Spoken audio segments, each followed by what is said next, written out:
with wonder and inquired who she was, whose she was, and whence she came. Welcoming her, he assigned her an excellent seat, honored her by offering water to wash her feet, and gratified her with excellent refreshments. Refreshed duly and gratified with the rites of hospitality offered unto her, Sulaba, the female mendicant, urged the king, who was surrounded by his ministers and seated in the midst of learned scholars, to declare himself in respect of his adherence to the religion of emancipation. Doubting whether Janaka had succeeded in attaining to emancipation by following the religion of Nivritti, Sulaba, endued with yoga power, entered the understanding of the king by her own understanding. Restraining, by means of the rays of light that emanated from her own eyes, the rays issuing from the eyes of the king, the lady, desirous of ascertaining the truth, bound up King Janaka with yoga bonds. 1677. That best of monarchs, priding himself upon his own invincibleness and defeating the intentions of Sulaba, seized her resolution with his own resolution. 1678. The king, in his subtle form, was without the royal umbrella and sceptre. The lady Sulaba, in hers, was without the triple stick. Both staying then in the same gross form, thus conversed with each other. Listen to that conversation as it happened between the monarch and Sulaba. Janaka said, O holy lady, to what course of conduct art thou devoted? Whose art thou? Whence hast thou come? After finishing thy business here, whither wilt thou go? No one can, without questioning, ascertain another's acquaintance with the scriptures, or age, or order of birth. Thou shouldst, therefore, answer these questions of mine, when thou hast come to me. Know that I am truly freed from all vanity in respect of my royal umbrella and sceptre. I wish to know thee thoroughly. Thou art deserving, I hold, of my respect. 1679. Do thou listen to me as I speak to thee on emancipation, for there is none else, in this world, that can discourse to thee on that topic. Hear me also. I tell thee who that person is from whom in days of old I acquired this distinguishing knowledge. 1680. I am the beloved disciple of the high-souled and venerable Panchasika, belonging to the mendicant order of Parasara's race. My doubts have been dispelled and am fully conversant with the Sankhya and the Yoga systems, and the ordinances as in respect of sacrifices and other rites, which constitutes the three well-known paths of emancipation. 1681. Wandering over the earth and pursuing the while the path that is pointed out by the scriptures, the learned Panchasika formerly dwelt in happiness in my abode for a period of 4 months in the rainy season. That foremost of Sankhyas discoursed to me, agreeably to the truth, and in an intelligible manner suited to my comprehension, on the several kinds of means for attaining to emancipation. He did not, however, command me to give up my kingdom. Freed from attachments, and fixing my soul on Supreme Brahma, and unmoved by companionship, I lived, practicing in its entirety the triple conduct which is laid down in treatises on emancipation.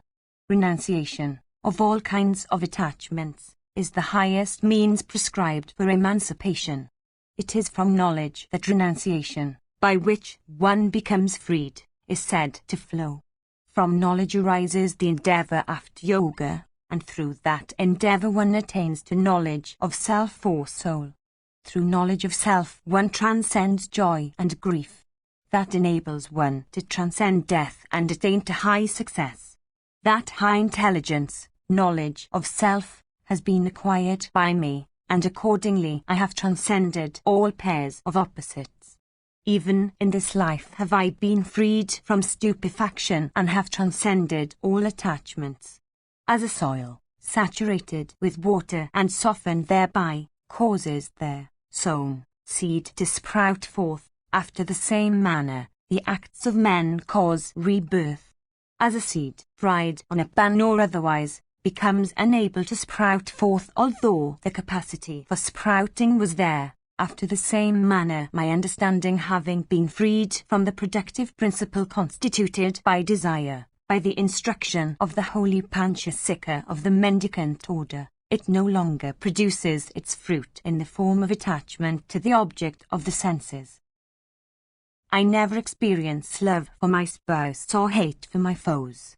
Indeed, I keep aloof from both, beholding the fruitlessness of attachment and wrath. I regard both persons equally, viz., him that smears my right hand with sandal paste and him that wounds my left. Having attained my true object, I am happy, and look equally upon a clod of earth, a piece of stone, and a lump of gold. I am freed from attachments of every kind, though I am engaged in ruling a kingdom. In consequence of all this, I am distinguished over all bearers of triple sticks. Some foremost of men that are conversant with the topic of emancipation say that emancipation has a triple path. These are knowledge, yoga, and sacrifices and rites. Some regard knowledge having all things of the world for its object as their means of emancipation. Some hold that the total renunciation of acts, both external and internal, is the means thereof. Another class of persons conversant with the scriptures of emancipation say that knowledge is the single means. Other, viz. Yatis, endued with subtle vision, hold that acts constitute the means. The High Panchasika, discarding both the opinion about knowledge and acts, regarded the third as the only means of emancipation. If men leading the domestic mode of life be endued with yama and nema, they become the equals of sannyasins. If, on the other hand, sannyasins be endued with desire and aversion and spouses and honor and pride and affection, they become the equals of men leading domestic modes of life. 1682. If one can attain to emancipation by means of knowledge, then may emancipation exist in triple sticks, for there is nothing to prevent the bearers of such stick from acquiring the needful knowledge. Why then may emancipation not exist in the umbrella and the scepter as well, especially when there is equal reason in taking up the triple stick and the scepter? 1683. One becomes attached to all those things and acts with which one has need for the sake of one's own self for particular reasons. 1684. If a person, beholding the faults of the domestic mode of life, casts it off for adopting another mode, which he considers to be fraught with great merit, he cannot, for such rejection and adoption, be regarded as one that is once freed from all attachments. For all that he has done has been to attach himself to a new mode after having freed himself from a previous one. 1685. Sovereignty is fraught with the rewarding and the chastising of others. The life of a mendicant is equally fraught with the same, for mendicants also reward and chastise those they can. When, therefore, mendicants are similar to kings in this respect, why would mendicants only attain to emancipation, and not kings? Notwithstanding the possession of sovereignty, therefore, one becomes cleansed of all sins by means of knowledge alone, living the while in supreme Brahma. The wearing of brown cloths, shaving of the head, bearing of the triple stick, and the command, these are the outward signs of one's mode of life. These have no value in aiding one to the attainment of emancipation. When, notwithstanding the adoption of these emblems of a particular mode of life, knowledge alone becomes the cause of one's emancipation from sorrow, it would appear that the adoption of mere emblems is perfectly useless. Or, if, beholding the mitigation of sorrow in it, thou hast betaken thyself to these emblems of sannyasi, why then should not the mitigation of sorrow be beheld in the umbrella and the scepter to which I have betaken myself? Emancipation does not exist in poverty, nor is bondage to be found in affluence. One attains to emancipation through knowledge alone, whether one is indigent or affluent. For these reasons, know that I am living in a condition of freedom, though ostensibly engaged in the enjoyments of religion, wealth, and pleasure, in the form of kingdom and spouses, which constitute a field of bondage for the generality of men. The bonds constituted by kingdom and affluence, and the bondage to attachments, I have cut off with the sword of renunciation whetted on the stone of the Scriptures bearing upon emancipation. As regards myself, then, I tell thee that I have become freed in this way. O Lady of the Mendicant Order, I cherish an affection for thee. But that should not prevent me from telling thee that thy behavior does not correspond with the practices of the mode of life to which thou hast betaken thyself. Thou hast great delicacy of formation. Thou hast an exceedingly shapely form. Thy age is young. Thou hast all these, and thou hast never subjugation of the senses. I doubt it verily. Thou hast stopped up my body, by entering into me with the aid of the yoga power, for ascertaining as to whether I am really emancipated or not. This act of thine ill corresponds with that mode of life whose emblems thou bearest. For yogin that is endued with desire, the triple stick is unfit. As regards thyself, thou dost not adhere to thy stick. As regards those that are freed, it behoves even them to protect themselves from fall. 1686. Listen now to me as to what thy transgression has been in consequence of thy contact with me and thy having entered into my gross body with the aid of thy understanding. To what reason is thy entrance to be ascribed into my kingdom or my palace? At whose sign hast thou entered into my heart? 1687. Thou belongest to the foremost of all the orders, being, as thou art, a Brahmana woman. As regards myself, however, I am a Kshatriya. There is no union for us two. Do not help to cause an intermixture of colours. Thou livest in the practice of those duties that lead to emancipation. I live in the domestic mode of life. This act of thine, therefore, is another evil thou hast done, for it produces an unnatural union of two opposite modes of life. I do not know whether thou belongest to my own gotra or dost not belong to it. As regards thyself also, thou dost not know who I am, viz., to what gotra I belong. If thou art of my own gotra, thou hast, by entering into my person, produced another evil, the evil, viz., of unnatural union. If, again, thy husband be alive and dwelling in a distant place, thy union with me has produced the fourth evil of sinfulness, for thou art not one with whom I may be lawfully united. Dost thou perpetrate all these sinful acts, impelled by the motive of accomplishing a particular object? Dost thou do these from ignorance or from perverted intelligence? If, again, in consequence of thy evil nature thou hast thus become thoroughly independent or unrestrained in thy behavior, I tell thee that if thou hast any knowledge of the Scriptures, thou wilt understand that everything thou hast done has been productive of evil. A third fault attaches to thee in consequence of these acts of thine, a fault that is destructive of peace of mind. By endeavouring to display thy superiority, the indication of a wicked woman is seen in thee. Desirous of asserting thy victory as thou art, it is not myself alone whom thou wishest to defeat, for it is plain that thou wishest to obtain a victory over even the whole of my court, consisting of these learned and very superior Brahmanas, by casting thy eyes in this way towards all these meritorious Brahmanas. It is evident that thou desirest to humiliate them all and glorify thyself at their expense.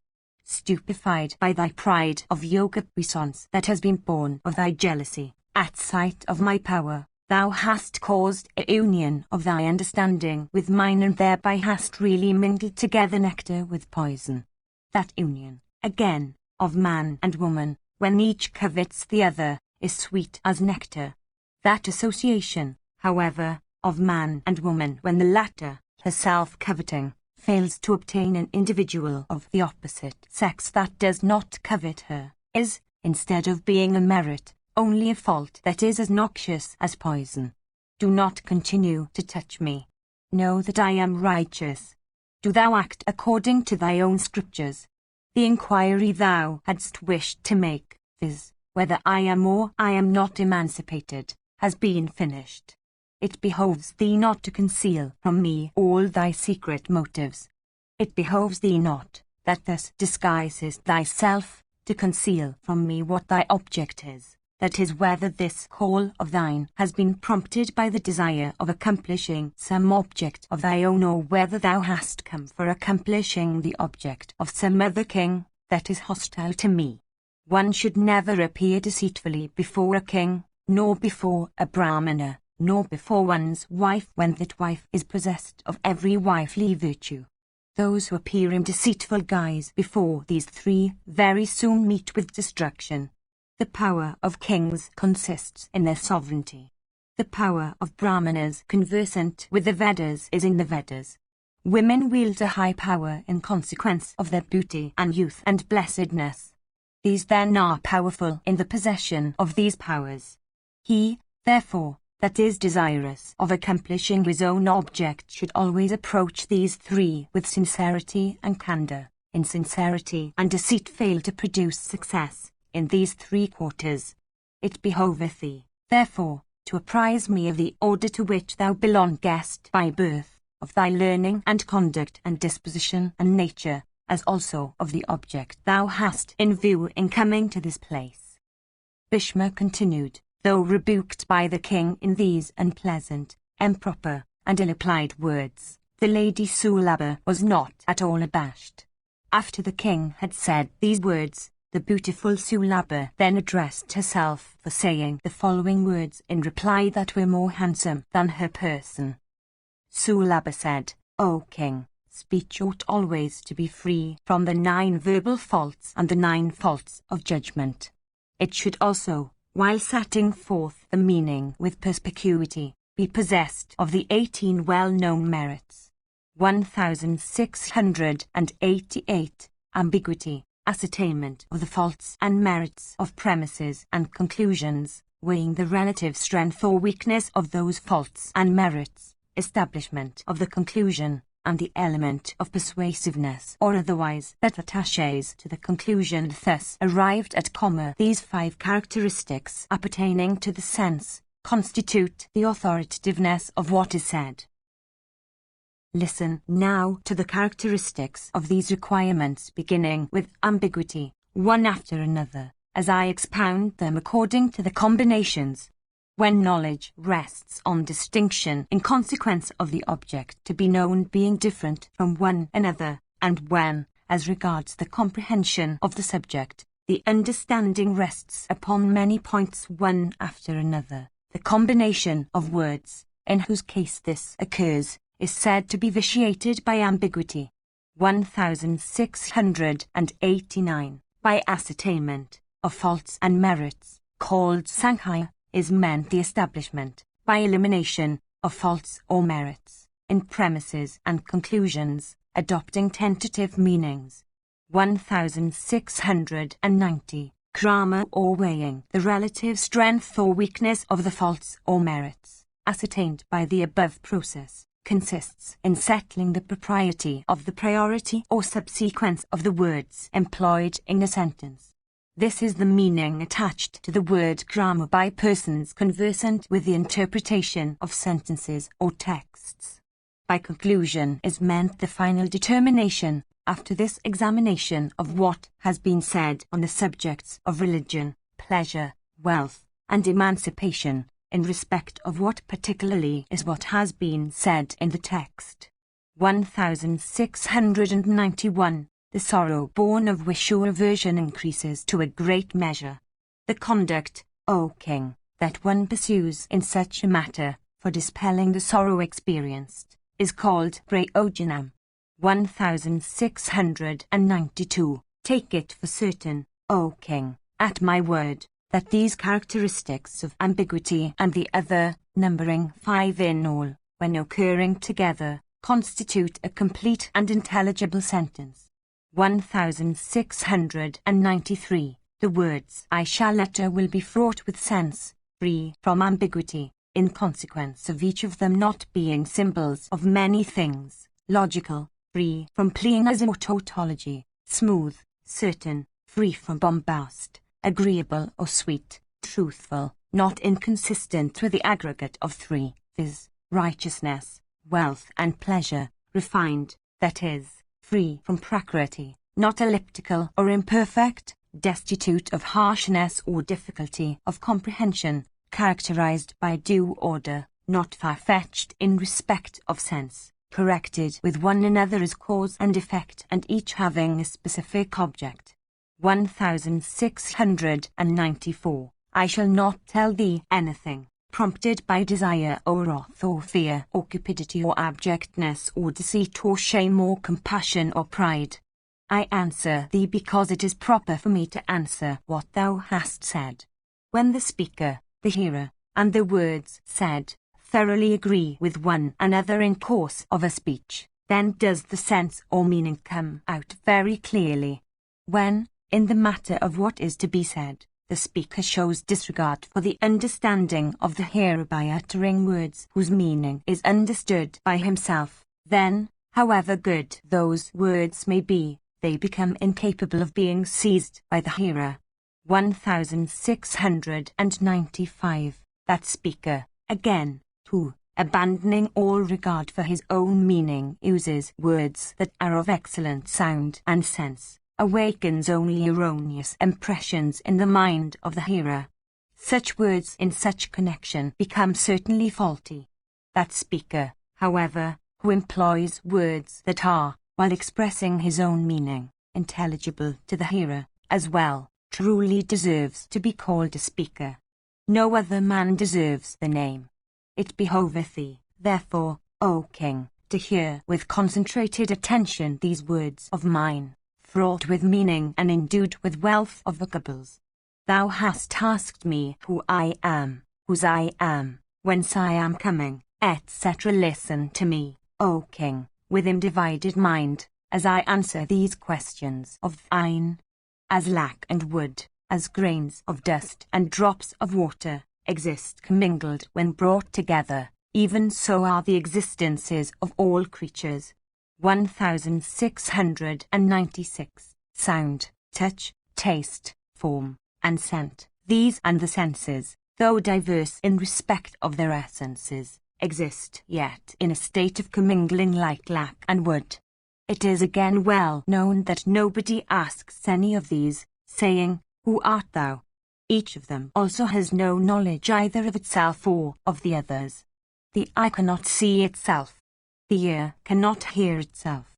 The eye, again, cannot discharge the functions of any of the other senses, nor can any of the senses discharge the functions of any sense save its own. If all of them even combine together, even they fail to know their own selves, and dust and water mingled together cannot know each other though existing in a state of union. In order to discharge their respective functions, they await the contact of objects that are external to them. The eye, form, and light constitute the three requisites of the operation called seeing. The same, as in this case, happens in respect of the operations of the other senses and the ideas which is their result. Then, again, between the functions of the senses, called vision, hearing, etc., and the ideas which are their result, viz., form, sound, etc., the mind is an entity other than the senses and is regarded to have an action of its own. With its help one distinguishes what is existent from what is non-existent for arriving at certainty, in the matter of all ideas derived from the senses. With the 5 senses of knowledge and 5 senses of action, the mind makes a total of 11. The 12th is the understanding. When doubt arises in respect of what is to be known, the understanding comes forward and settles all doubts, for aiding correct apprehension. After the 12th, sattva is another principle numbering the 13th. With its help, creatures are distinguished as possessing more of it or less of it in their constitutions. 1697. After this, consciousness of self is another principle, numbering the 14th. It helps one to an apprehension of self as distinguished from what is not self. Desire is the 15th principle, O king, and to it inhere the whole universe. 1698. The 16th principle is avidya, and to it inhere the 17th and the 18th principles called prakriti and vyakti, that is, maya and prakasa. Happiness and sorrow, decrepitude and death, acquisition and loss, the agreeable and the disagreeable, these constitute the 19th principle and are called couples of opposites. Beyond the 19th principle is another, viz., time, called the 20th. Know that the births and death of all creatures are due to the action of this 20th principle. These 20 exist together. Besides these, the 5 great primal elements, and existence and non-existence, bring up the tale to 7 and 20. Beyond these are 3 others, named Vi, Sugra, and Valor, that make the tale reach 30. 1699. That in which these 10 and 20 principles occur is said to be body. Some persons regard unmanifest prakriti to be the source or cause of these 30 principles.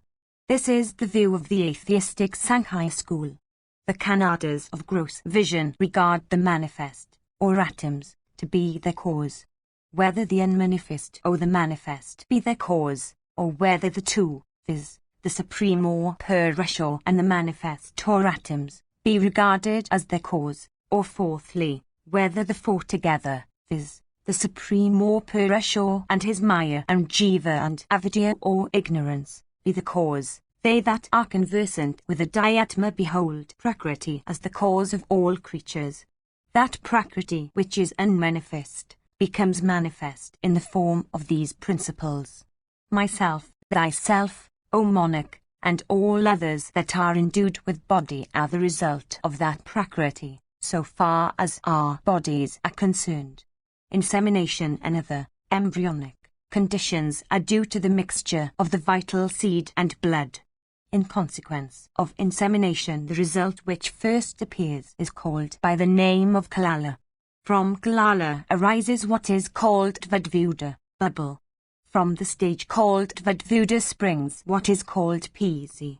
From the condition called pisi, that stage arises in which the various limbs become manifested. From this last condition appear nails and hair. Upon the expiration of the 9th month, O king of Mitla, the creature takes its birth so that, its sex being known, it comes to be called a boy or girl. When the creature issues out of the womb, the form it presents is such that its nails and fingers seem to be the hue of burnished copper. The next stage is said to be infancy, when the form that was seen at the time of birth becomes changed. From infancy youth is reached, and from youth, old age. As the creature advances from one stage into another, the form presented in the previous stage becomes changed. The constituent elements of the body, which serve diverse functions in the general economy, undergo change every moment in every creature. Those changes, however, are so minute that they cannot be noticed. 1700. The birth of particles, and their death, in each successive condition, cannot be marked, O king, even as one cannot mark the changes in the flame of a burning lamp. 1701. When such is the state of the bodies of all creatures, that is when that which is called the body is changing incessantly, even like the rapid locomotion of a steed of good metal, who then has come whence or not whence, or whose is it or whose is it not, or whence does it not arise? What connection does there exist between creatures and their own bodies? 1702. As from the contact of flint with iron, or from 2 sticks of wood when rubbed against each other, fire is generated, even so are creatures generated from the combination of the 30 principles already named. Indeed, As thou thyself seest thy own body in thy body, and as thou thyself seest thy soul in thy own soul, why is it that thou dost not see thy own body and thy own soul in the bodies and souls of others? If it is true that thou seest an identity with thyself and others, why then didst thou ask me who I am and whose? If it is true that thou hast, O king, been freed from the knowledge of a duality that, erroneously, says, this is mine and this other is not mine, then what use is there with such questions as who art thou, whose art thou, and whence dost thou come? What indications of emancipation can be said to occur in that king who acts as others act towards enemies and allies and neutrals, and in victory and truce and war? What indications of emancipation occur in him who does not know the true nature of the aggregate of three as manifested in 7 ways in all acts, and who, on that account, is attached to that aggregate of 3? 1703. What indications of emancipation exist in him who fails to cast an equal eye on the agreeable, on the weak, and the strong? Unworthy as thou art of it, thy pretence of emancipation should be put down by thy counsellors. This thy endeavour to attain to emancipation, when thou hast so many faults, is like the use of medicine by a patient who indulges in all kinds of forbidden food and practices. O chastiser of foes, reflecting upon spouses and other sources of attachment, one should behold these in one's own soul. What else can be looked upon as the indication of emancipation? Listen now to me as I speak in detail of these and certain other minute sources of attachment appertaining to the 4 well-known acts of lying down for slumber, enjoyment, eating, and dressing, to which thou art still bound though thou professest thyself to have adopted the religion of emancipation. That man who has to rule the whole world must, indeed, be a single king without a second. He is obliged to live in only a single palace. In that palace he has again only one sleeping chamber. In that chamber he has, again, only one bed on which at night he is to lie down. Half that bed again he is obliged to give to his queen consort. This may serve as an example of how little the king's share is of all he is said to own. This is the case with his objects of enjoyment, with the food he eats, and with the robes he wears. He is thus attached to a very limited share of all things. He is, again, attached to the duties of rewarding and punishing. The king is always dependent on others. He enjoys a very small share of all he is supposed to own, and to that small share he is forced to be attached, as well as others are attached to their respective possessions. In the matter also of peace and war, the king cannot be said to be independent. In the matter of women, of sports and other kinds of enjoyment, the king's inclinations are exceedingly circumscribed. In the matter of taking counsel and in the assembly of his counsellors, what independence can the king be said to have? When, indeed, he sets his orders on other men, he is said to be thoroughly independent. But then, the moment after, in the several matters of his orders, his independence is barred by the very men whom he has ordered. 1704. If the king desires to sleep, he cannot gratify his desire, resisted by those who have business to transact with him. He must sleep when permitted, and while sleeping he is obliged to wake up for attending to those that have urgent business with him, bathe, touch, drink, eat, pour libations on the fire, perform sacrifices, speak, hear, these are the words which kings have to hear from others, and hearing them have to slave to those that utter them.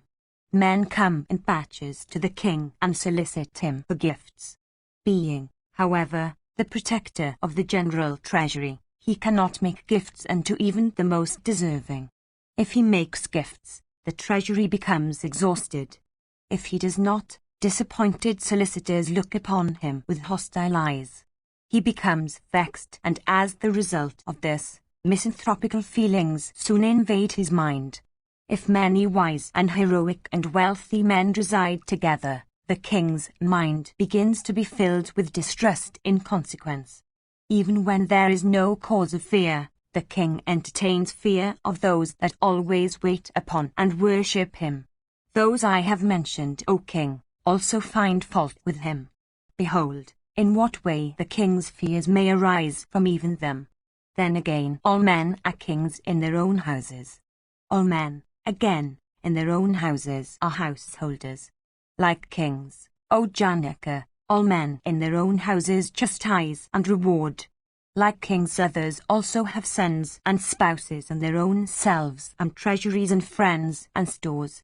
In these respects the king is not different from other men. The country is ruined, the city is consumed by fire, the foremost of elephants is dead, at all this the king yields to grief like others, little regarding that these impressions are all due to ignorance and error. The king is seldom freed from mental griefs caused by desire and aversion and fear.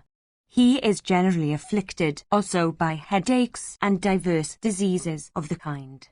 The king is afflicted, like others, by all couples of opposites, as pleasure and pain, etc. He is alarmed at everything. Indeed, full of foes and impediments as kingdom is, the king, while he enjoys it, passes nights of sleeplessness. Sovereignty, therefore, is blessed with an exceedingly small share of happiness. The misery with which it is endued is very great.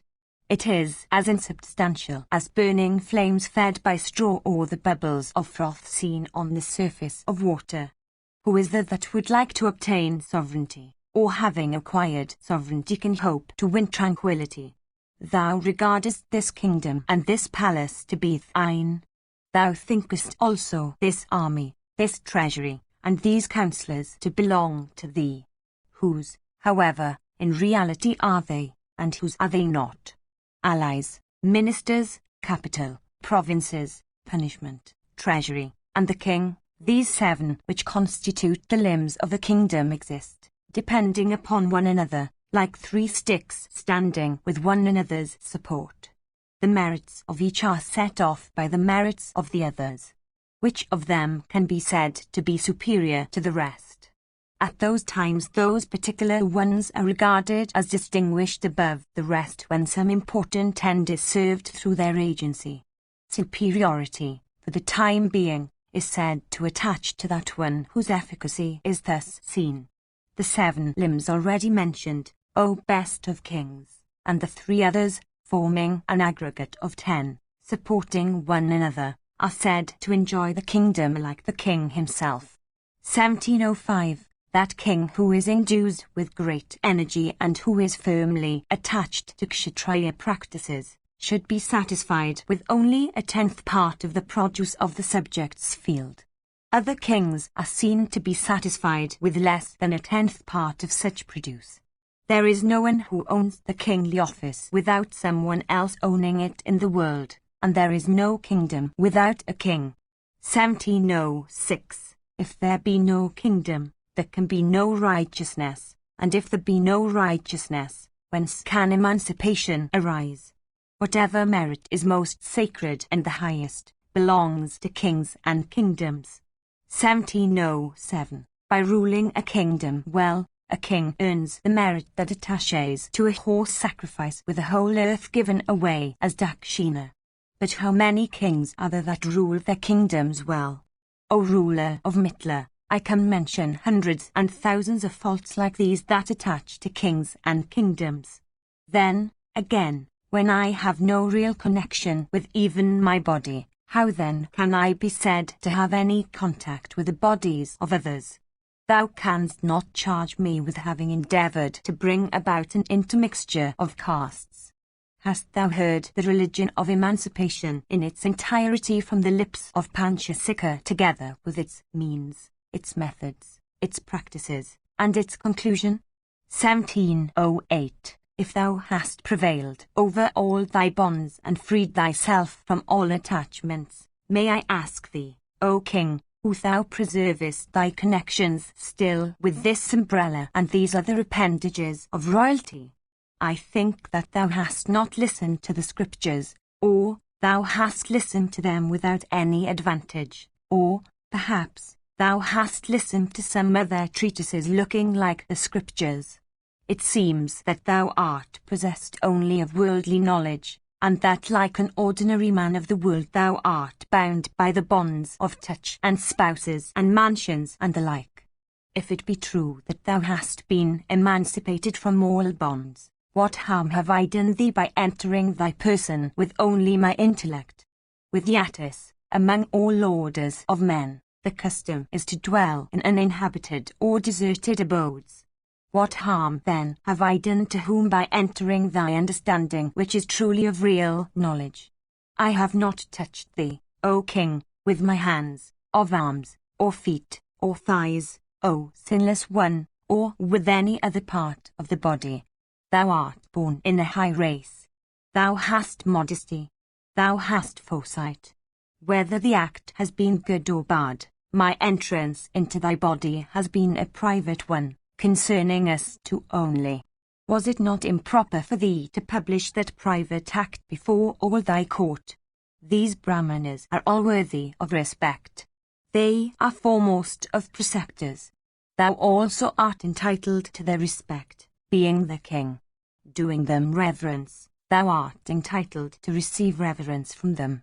Reflecting on all this, it was not proper for thee to proclaim before these foremost of men the fact of this congress between two persons of opposite sexes, if, indeed, thou art really acquainted with the rules of propriety in respect of speech. O King of Mitla, I am staying in thee without touching thee at all, even like a drop of water on a lotus leaf that stays on it without drenching it in the least. If, notwithstanding instructions of Panchasika of the mendicant order, thy knowledge has become abstracted from the sensible objects to which it relates, thou hast, it is plain, fallen off from the domestic mode of life, but thou hast not yet attained to emancipation that is so difficult to arrive at. Thou stayest between the two, pretending that thou hast reached the goal of emancipation. The contact of one that is emancipated with another that has been so, or per ratio with Prakriti, cannot lead to an intermingling of the kind thou dreadest. Only those that regard the soul to be identical with the body, and that think the several orders and modes of life to be really different from one another, are open to the error of supposing an intermingling to be possible. My body is different from thine, but my soul is not different from thy soul. When I am able to realize this, I have not the slightest doubt that my understanding is really not staying in thine, though I have entered into thee by yoga. 1709. A pot is born in the hand. In the pot is milk. On the milk is a fly. Though the hand and pot, the pot and milk, and the milk and the fly, exist together, yet are they all distinct from each other. The pot does not partake the nature of the milk, nor does the milk partake the nature of the fly. The condition of each is dependent on itself, and can never be altered by the condition of that other with which it may temporarily exist. After this manner, colour and practices, though they may exist together with and in a person that is emancipate, do not really attach to him. How then can an intermingling of orders be possible in consequence of this union of myself with thee? Then, again, I am not superior to thee in colour, nor am I a Vaisya, nor a Sudra. I am, O king, of the same order with thee, born of a pure race. There was a royal sage of the name of Pradana. It is evident that thou hast heard of him. I am born in his race, and my name is Sulabha. In the sacrifices performed by my ancestors, the foremost of the gods, viz., Indra, used to come, accompanied by Drona and Sitasringa, and Chakradwara, and other presiding geniuses of the great mountains. Born in such a race, it was found that no husband could be obtained for me that would be fit for me. Instructed then in the religion of emancipation, I wander over the earth alone, observant of the practices of asceticism. I practice no hypocrisy in the matter of the life of renunciation. I am not a thief that appropriates what belongs to others. I am not a confuser of the practices belonging to the different orders. I am firm in the practices that belong to that mode of life to which I properly belong. I am firm and steady in my vows. I never utter any word without reflecting on its propriety. I did not come to thee without having deliberated properly, O monarch. Having heard that thy understanding has been purified by the religion of emancipation, I came here from desire of some benefit. Indeed, it was for inquiring of thee about emancipation that I had come. I do not say it for glorifying myself and humiliating my opponents, but I say it, impelled by sincerity only. What I say is, he that is emancipated never indulges in that intellectual gladiatorship which is implied by a dialectical disputation for the sake of victory. He, on the other hand, is really emancipate who devotes himself to Brahma, that sole seat of tranquility. 1710. As a person of the mendicant order resides for only one night in an empty house, and leaves it the next morning, even after the same manner I shall reside for this one night in thy person, which, as I have already said, is like an empty chamber, being destitute of knowledge. Thou hast honoured me with both speech and other offers that are due from a host to a guest. Having slept this one night in thy person, O ruler of Mitla, which is as it were my own chamber now, tomorrow I shall depart. Bhishma continued, hearing these words fraught with excellent sense and with reason, King Janaka failed to return any answer thereto. 1711. Section XXI. Yudhishthira said, how was Sukha, the son of Vyasa, in days of old, won over to renunciation? I desire to hear thee recite the story. My curiosity in this respect is irrepressible. It behoveth thee, O thou of Kuru's race, to discourse to me on the conclusions in respect of the unmanifest cause, the manifest effects, and of the truth, O Brahma, that is in, but unattached to them, as also of the acts of the self-born Narayana, as they are known to thy understanding. Bhishma said, beholding his son Sukha living fearlessly as ordinary men do in practices that are considered harmless by them, Vyasa taught him the entire Vedas and then discoursed to him one day in these words. Vyasa said, O son, becoming the master of the senses, do thou subdue extreme cold and extreme heat, hunger and thirst, and the wind also, and having subdued them, as yojins do thou practice righteousness. Do thou duly observe truth and sincerity, and freedom from wrath and malice, and self-restraint and penances, and the duties of benevolence and compassion. Rest thou on truth, firmly devoted to righteousness, abandoning all sort of insincerity and deceit. Do thou support thy life on what remains of food after feeding gods and guests. Thy body is as transitory as the froth on the surface of water. The jiva soul is sitting unattached in it as a bird on a tree.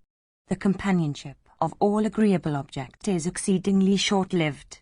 Why then, O son, dost thou sleep in such forgetfulness? Thy foes are heedful and awake and ever ready to spring on thee, and always watchful of their opportunity. Why art thou so foolish as not to know this? 1712. As the days are going one after another, the period of thy life is being lessened. Indeed, when thy life is being incessantly shortened, why dost thou not run to preceptors for learning the means of rescue? Only they that are destitute of faith in the existence of next life set their hearts on things of this world that have the only effect of increasing flesh and blood. They are totally unmindful of all that is concerned with the next world. Those men that are stupefied by erroneous understandings display a hatred for righteousness. The man who walks after those misguided persons that have betaken themselves to devious and wrong paths is afflicted equally with them. They, however, that are contented, devoted to the scriptures, endued with high souls, and possessed of great might, betake themselves to the path of righteousness. Do thou wait upon them with reverence and seek instruction from them? Do thou act according to the instructions received from those wise men whose eyes are set upon righteousness? With understanding cleansed by such lessons and rendered superior, do thou then restrain thy heart, which is ever ready to deviate from the right course? They whose understandings are always concerned with the present, who fearlessly regard the tomorrow as something quite remote, they who do not observe any restrictions in the matter of food, are really senseless persons that fail to understand that this world is only a field of probation. 1713. Repairing to the flight of steps constituted by righteousness, do thou ascend those steps one after another. At present thou art like a worm that is employed in weaving its cocoon round itself and thereby depriving itself of all means of escape. Do thou keep to thy left, without any scruple, the atheist who transgresses all restraints, who is situated like a house by the side of a fierce and encroaching current, for the destruction he courts, and who, to others, seems to stand like a bamboo with its tall head erected in pride. 1714. Do thou with the raft of yoga cross the ocean of the world whose waters are constituted by thy 5 senses, having desire and wrath and death for its fierce monsters, and owning birth for its vortex. Do thou cross, with the raft of righteousness, the world that is affected by death and afflicted by decrepitude, and upon which the thunderbolts constituted by days and nights are falling incessantly, when death is seeking thee at all moments, viz., when thou art sitting or lying down, it is certain that death may get thee for his victim at any time. Whence art thou to obtain thy rescue? Like the she-wolf snatching away a lamb, death snatches away one that is still engaged in earning wealth and still unsatisfied in the indulgence of his pleasures. When thou art destined to enter into the dark, do thou hold up the blazing lamp made of righteous understanding and whose flame has been well husbanded out. Falling into various forms one after another in the world of men, a creature obtains the status of Brahmanhood with great difficulty. Thou hast obtained that status. Do thou then, O son, endeavour to maintain it properly. 1715. A Brahman hath not been born for the gratification of desire. On the other hand, his body is intended to be subjected to mortification and penances in this world so that incomparable happiness may be his in the next world. The status of Brahmanhood is acquired with the aid of long-continued and austere penances. Having acquired that status, one should never waste one's time in the indulgence of one's senses. Always engaged in penances and self-restraint and desirous of what is for thy good, do thou live and act, devoted to peace and tranquility. The period of life of every man is like a steed. The nature of that steed is unmanifest. The 16 elements mentioned before constitute its body. Its nature is exceedingly subtle. Kshanas and Trutis and Nimshas are the hair on its body. The twilights constitute its shoulder joints. The lighted and the dark fortnights are its 2 eyes of equal power. Months are its other limbs. That steed is running incessantly. If thy eyes be not blind, beholding then that steed incessantly moving forward in its invisible course, do thou set thy heart on righteousness, after hearing what thy preceptors have to say on the question of the next world.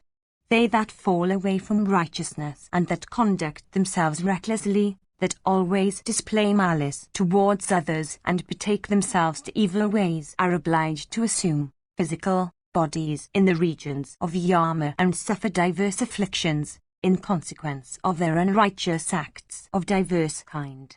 1716. That king who is devoted to righteousness and who protects and chastises the good and the wicked with discrimination, attains to those regions that belong to man of righteous deeds. By doing diverse kinds of good acts, he attains to such felicity as is faultless and as is incapable of being attained to by undergoing even thousands of births. 1717. furious dogs of frightful mien, crows of iron beaks, flocks of ravens and vultures and other birds, and blood-sucking worms, assail the man who transgresses the commands of his parents and preceptors when he goes to hell after death. 1718. That sinful wretch who, in consequence of his recklessness, transgresses the 10 boundaries that have been fixed by the self-born himself, is obliged to pass his time in great affliction in the wild wastes that occur in the dominions of the king of Pythrus.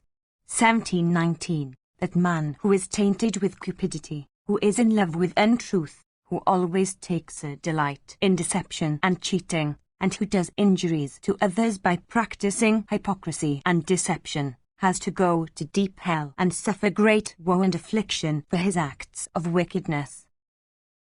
Such a man is forced to bathe in the broad river called Vaitarani, whose waters are scalding, to enter into a forest of trees whose leaves are as sharp as swords, and then to lie down on the bed of battle-axes.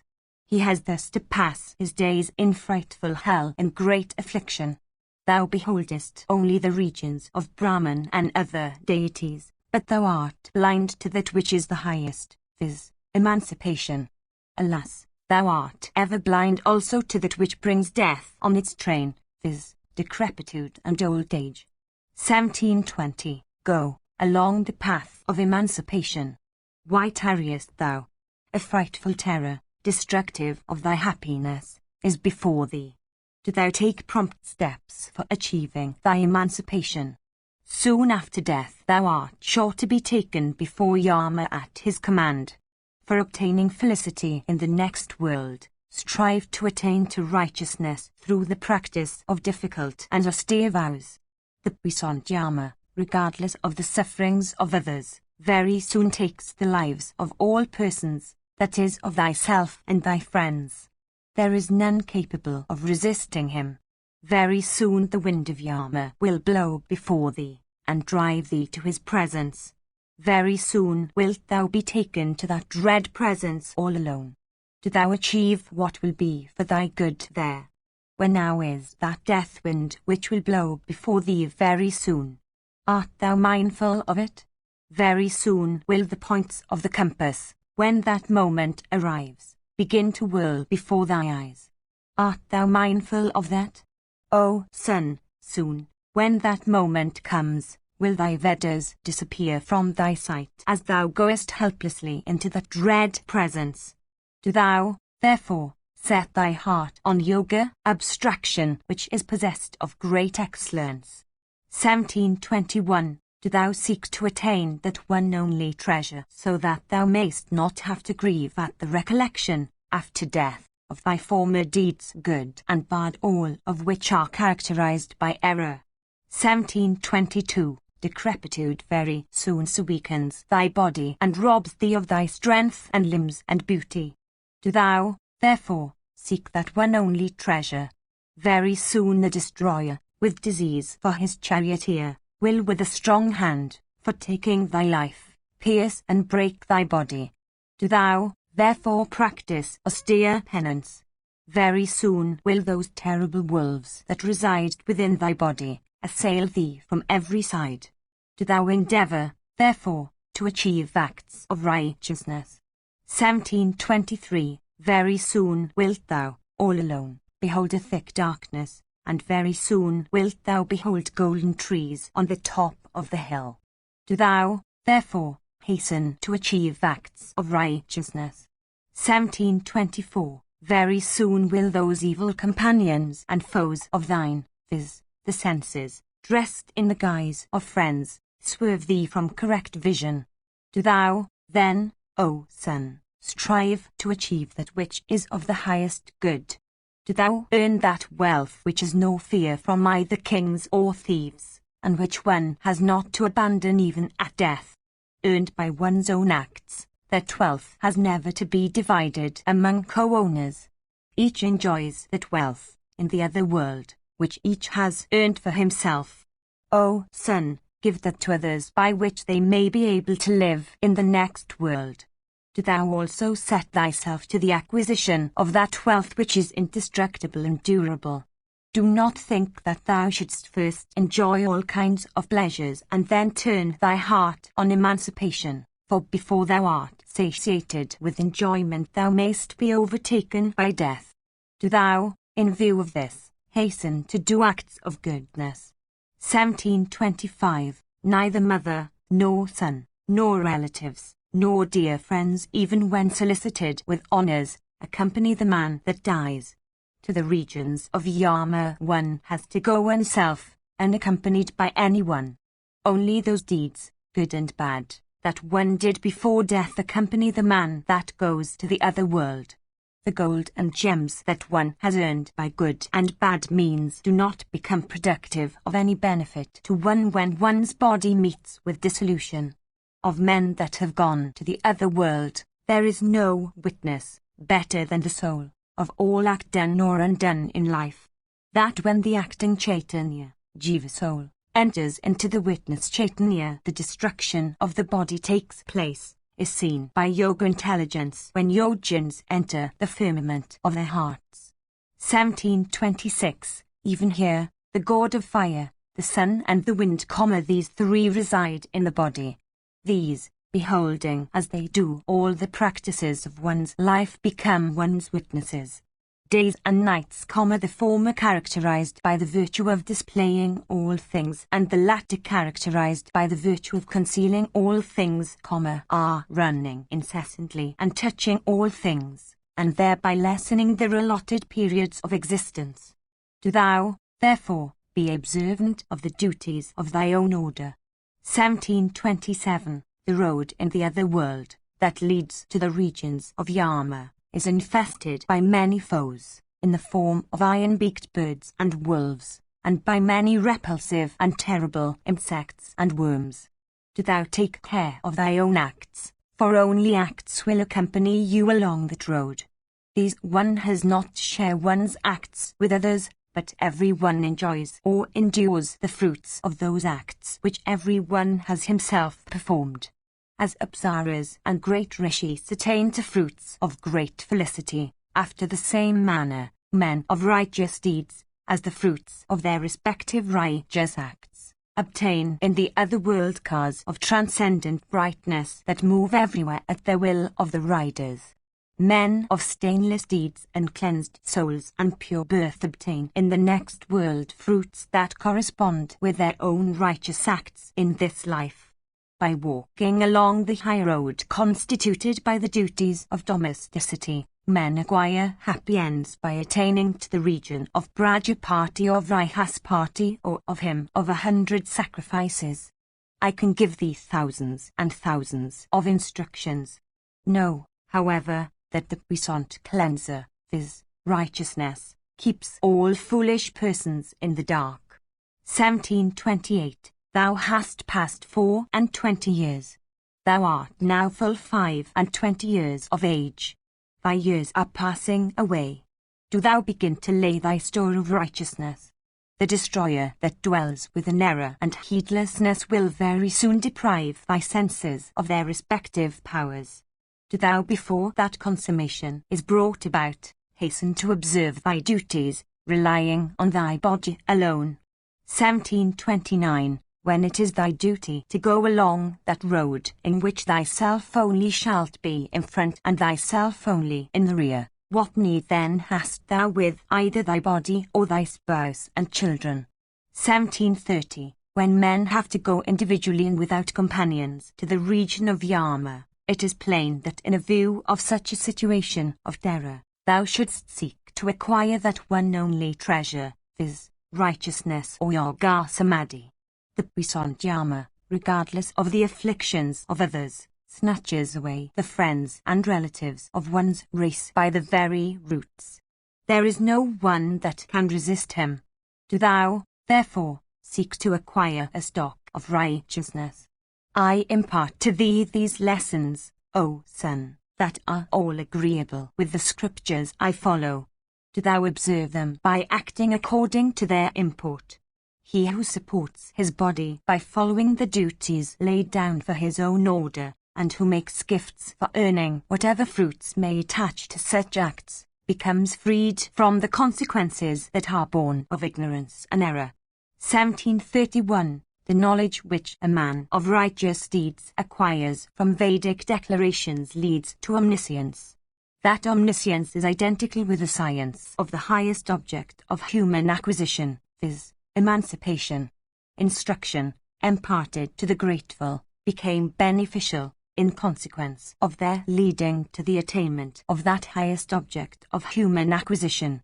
1732. The pleasure that one takes in living amidst the habitations of men is truly a fast-binding cord. Breaking that cord, men of righteous deeds repair to regions of great felicity. Wicked men, however, fail to break that bond. What use hast thou of wealth, O son, or with relatives, or with children, since thou hast to die? Do thou employ thyself in seeking for thy soul which is hidden in a cave? Where have all thy grandsires gone? Do that today which thou wouldest keep for tomorrow.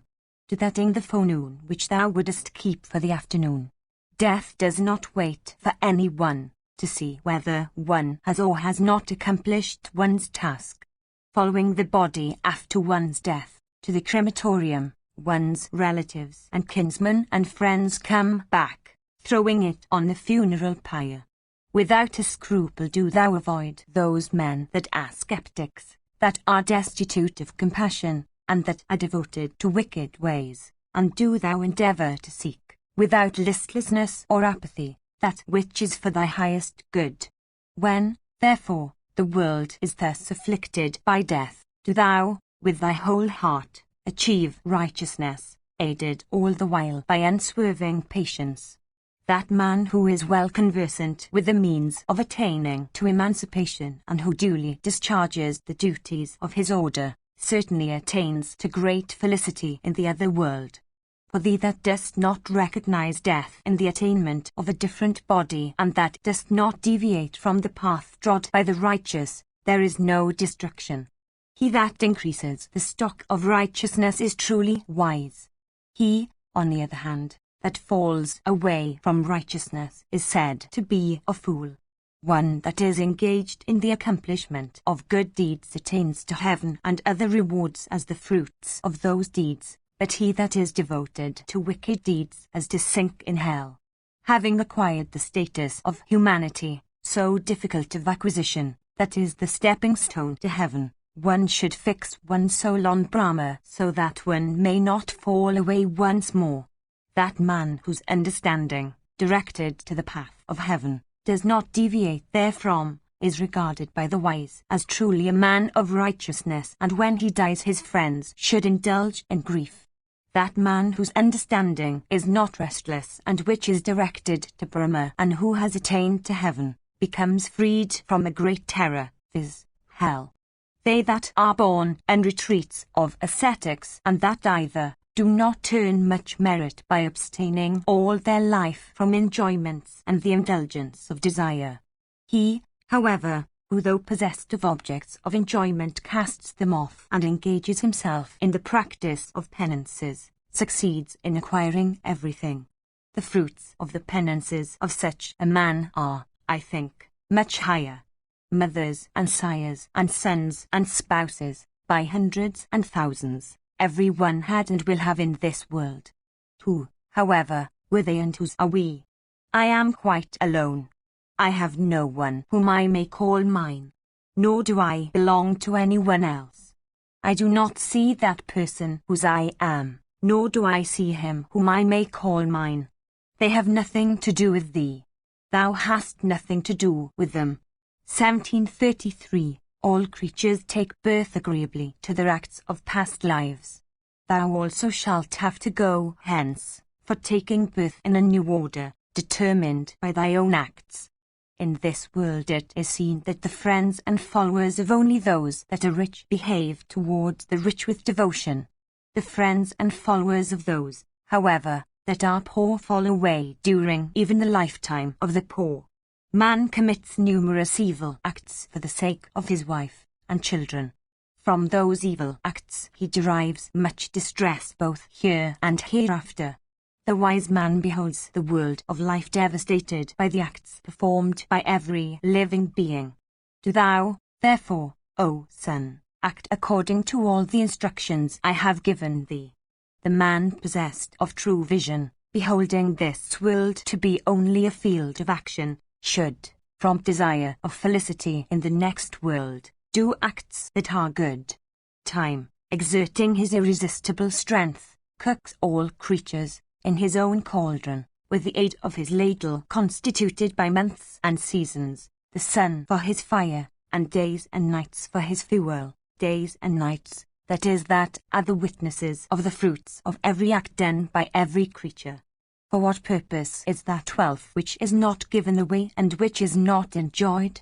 For what purpose is that strength which is not employed in resisting or subjugating one's foes? For what purpose is that knowledge of the Scriptures which does not impel one to deeds of righteousness? And for what purpose is that soul which does not subjugate the senses and abstain from evil acts? Bhishma continued, having heard these beneficial words spoken by the island-born Vyasa, Sukha, leaving his sire, proceeded to seek a preceptor that could teach him the religion of emancipation. 1734. Section XXI.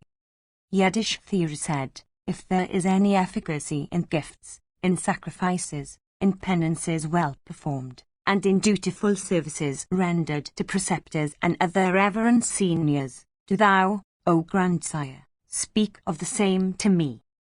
Bhishma said, an understanding associated with evil causes the mind to fall into sin. In this state one stains one's acts, and then falls into great distress. Those that are of sinful acts have to take birth as persons of very indigent circumstances. From famine to famine, from pain to pain, from fear to fear, is their change. They are more dead than those that are dead. Possessed of affluence, from joy to joy, from heaven to heaven, from happiness to happiness, proceed they that are possessed of faith, that are self-restrained, and that are devoted to righteous deeds. They that are unbelievers have to pass, with groping hands, through regions infested by beasts of prey and elephants and pathless tracts teeming with snakes and robbers and other causes of the fear. What more need be said of these?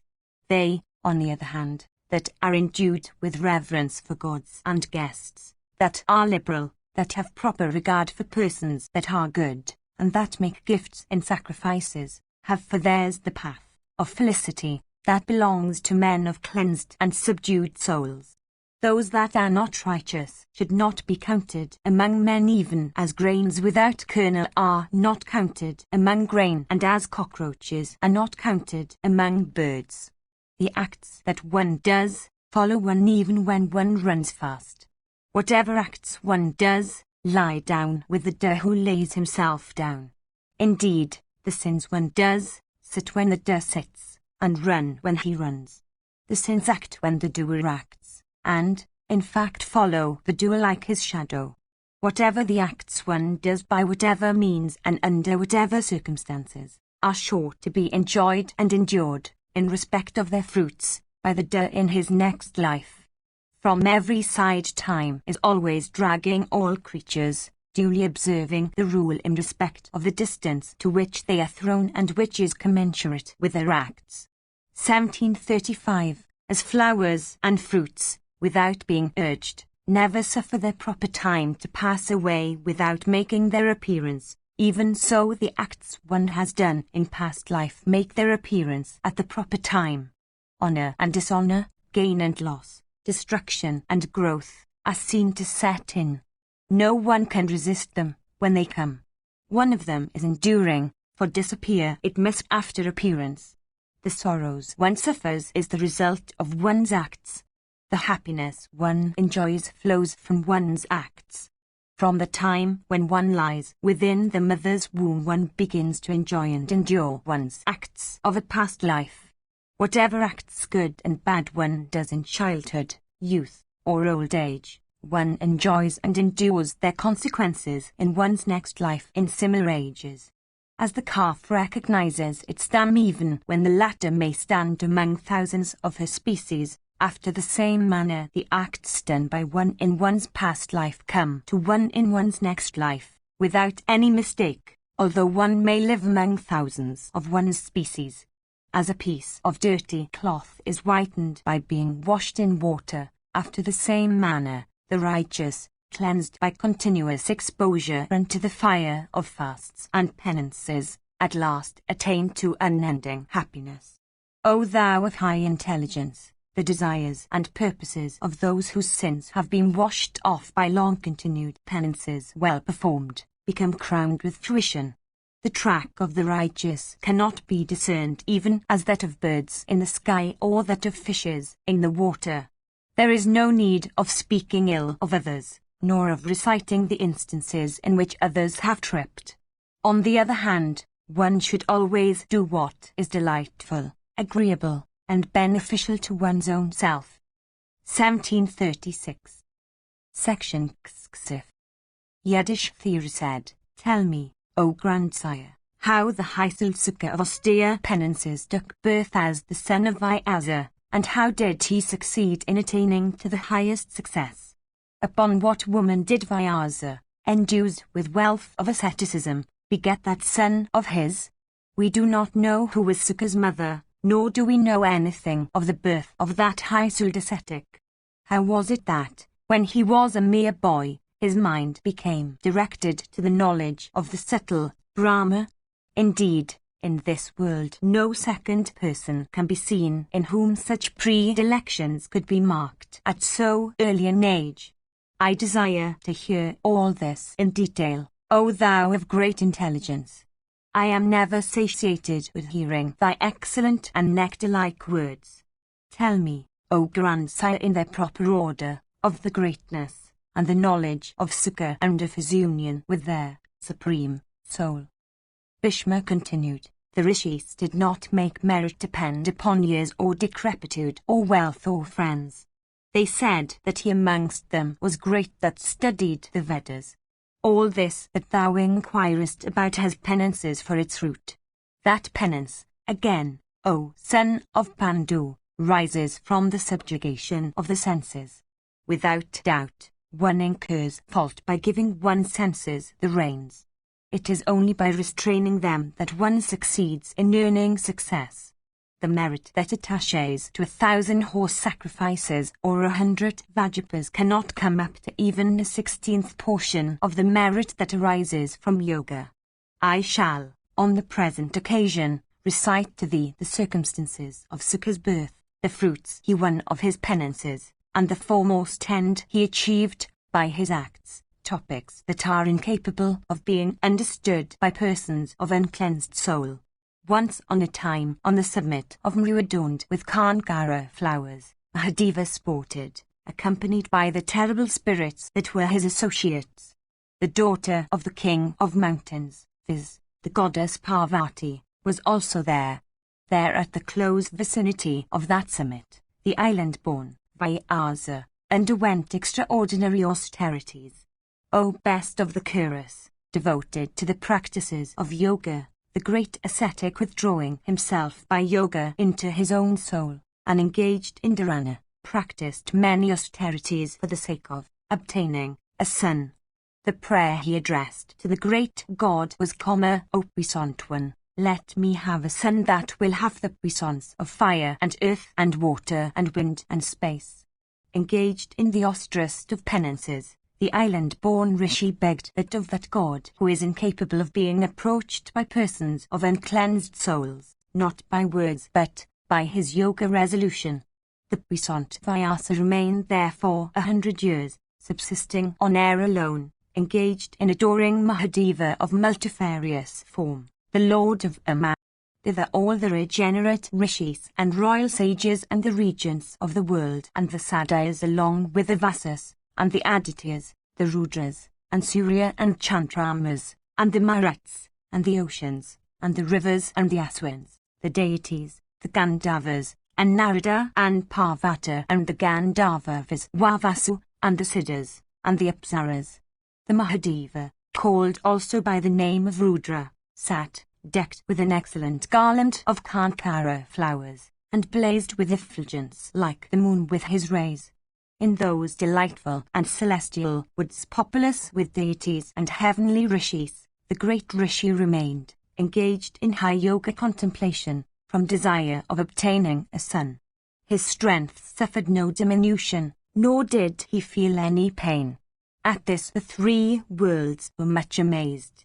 While the rishi, possessed of immeasurable energy, sat in yoga, his matted locks, in consequence of his energy, were seen to blaze like flames of fire. The illustrious Markandeya it was from whom I heard of this. He used always to recite to me the acts of the deities. It is for this that the matted locks of the high-souled and island-born Krishna, thus emblazed by his energy on that occasion, seem to this day to be endued with a complexion of fire. Gratified with such penances and such devotion, O Bharata, of the rishi, the great god resolved to grant him his wish. The three-eyed deity, smiling with pleasure, addressed him and said, O island-born one, thou shalt get a son like to what thou wishest. Possessed of greatness, he shall be as pure as fire, as wind, as earth, as water, and as space. He shall be possessed of the consciousness of his being Brahma's self, his understanding and soul shall be devoted to Brahma, and he shall completely depend upon Brahma so as to be identifiable with it. Section CCCXXV. Bhishma said, the son of Satyavati, having obtained this high boon from the great god, was one day employed in rubbing his sticks for making a fire. While thus engaged, the illustrious rishi, O king, beheld the Apsara Gritachi, who, in consequence of her energy, was then possessed of great beauty. Beholding the Apsara in those woods, the illustrious rishi Vyasa, O Yudhishthira, became suddenly smitten with desire. The Apsara, Gritachi, seeing the rishi's heart troubled by desire, transformed herself into a she-parrot and came to that spot. Although he beheld the Apsara disguised in another form, the desire that had arisen in the rishi's heart, without disappearing, spread itself over every part of his body. Summoning all his patience, the ascetic endeavored to suppress that desire. With all his effort, however, Vyasa did not succeed in controlling his agitated mind. In consequence of the inevitability of what was to happen, the rishi's heart was attracted by Gritachi's fair form. He set himself more earnestly to the task of making a fire for suppressing his emotion, but in spite of all his efforts his vital seed came out. That best of regenerate ones, however, O king, continued to rub his stick without feeling any scruples for what had happened.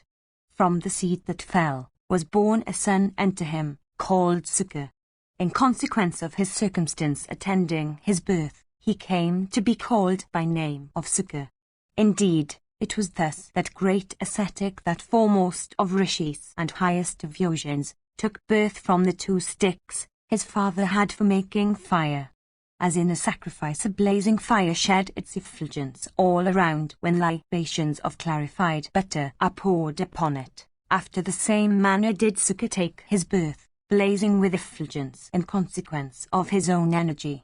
Assuming the excellent form and complexion that were his sire, Sukha, O son of Kuru, of cleansed soul, shone like a smokeless fire.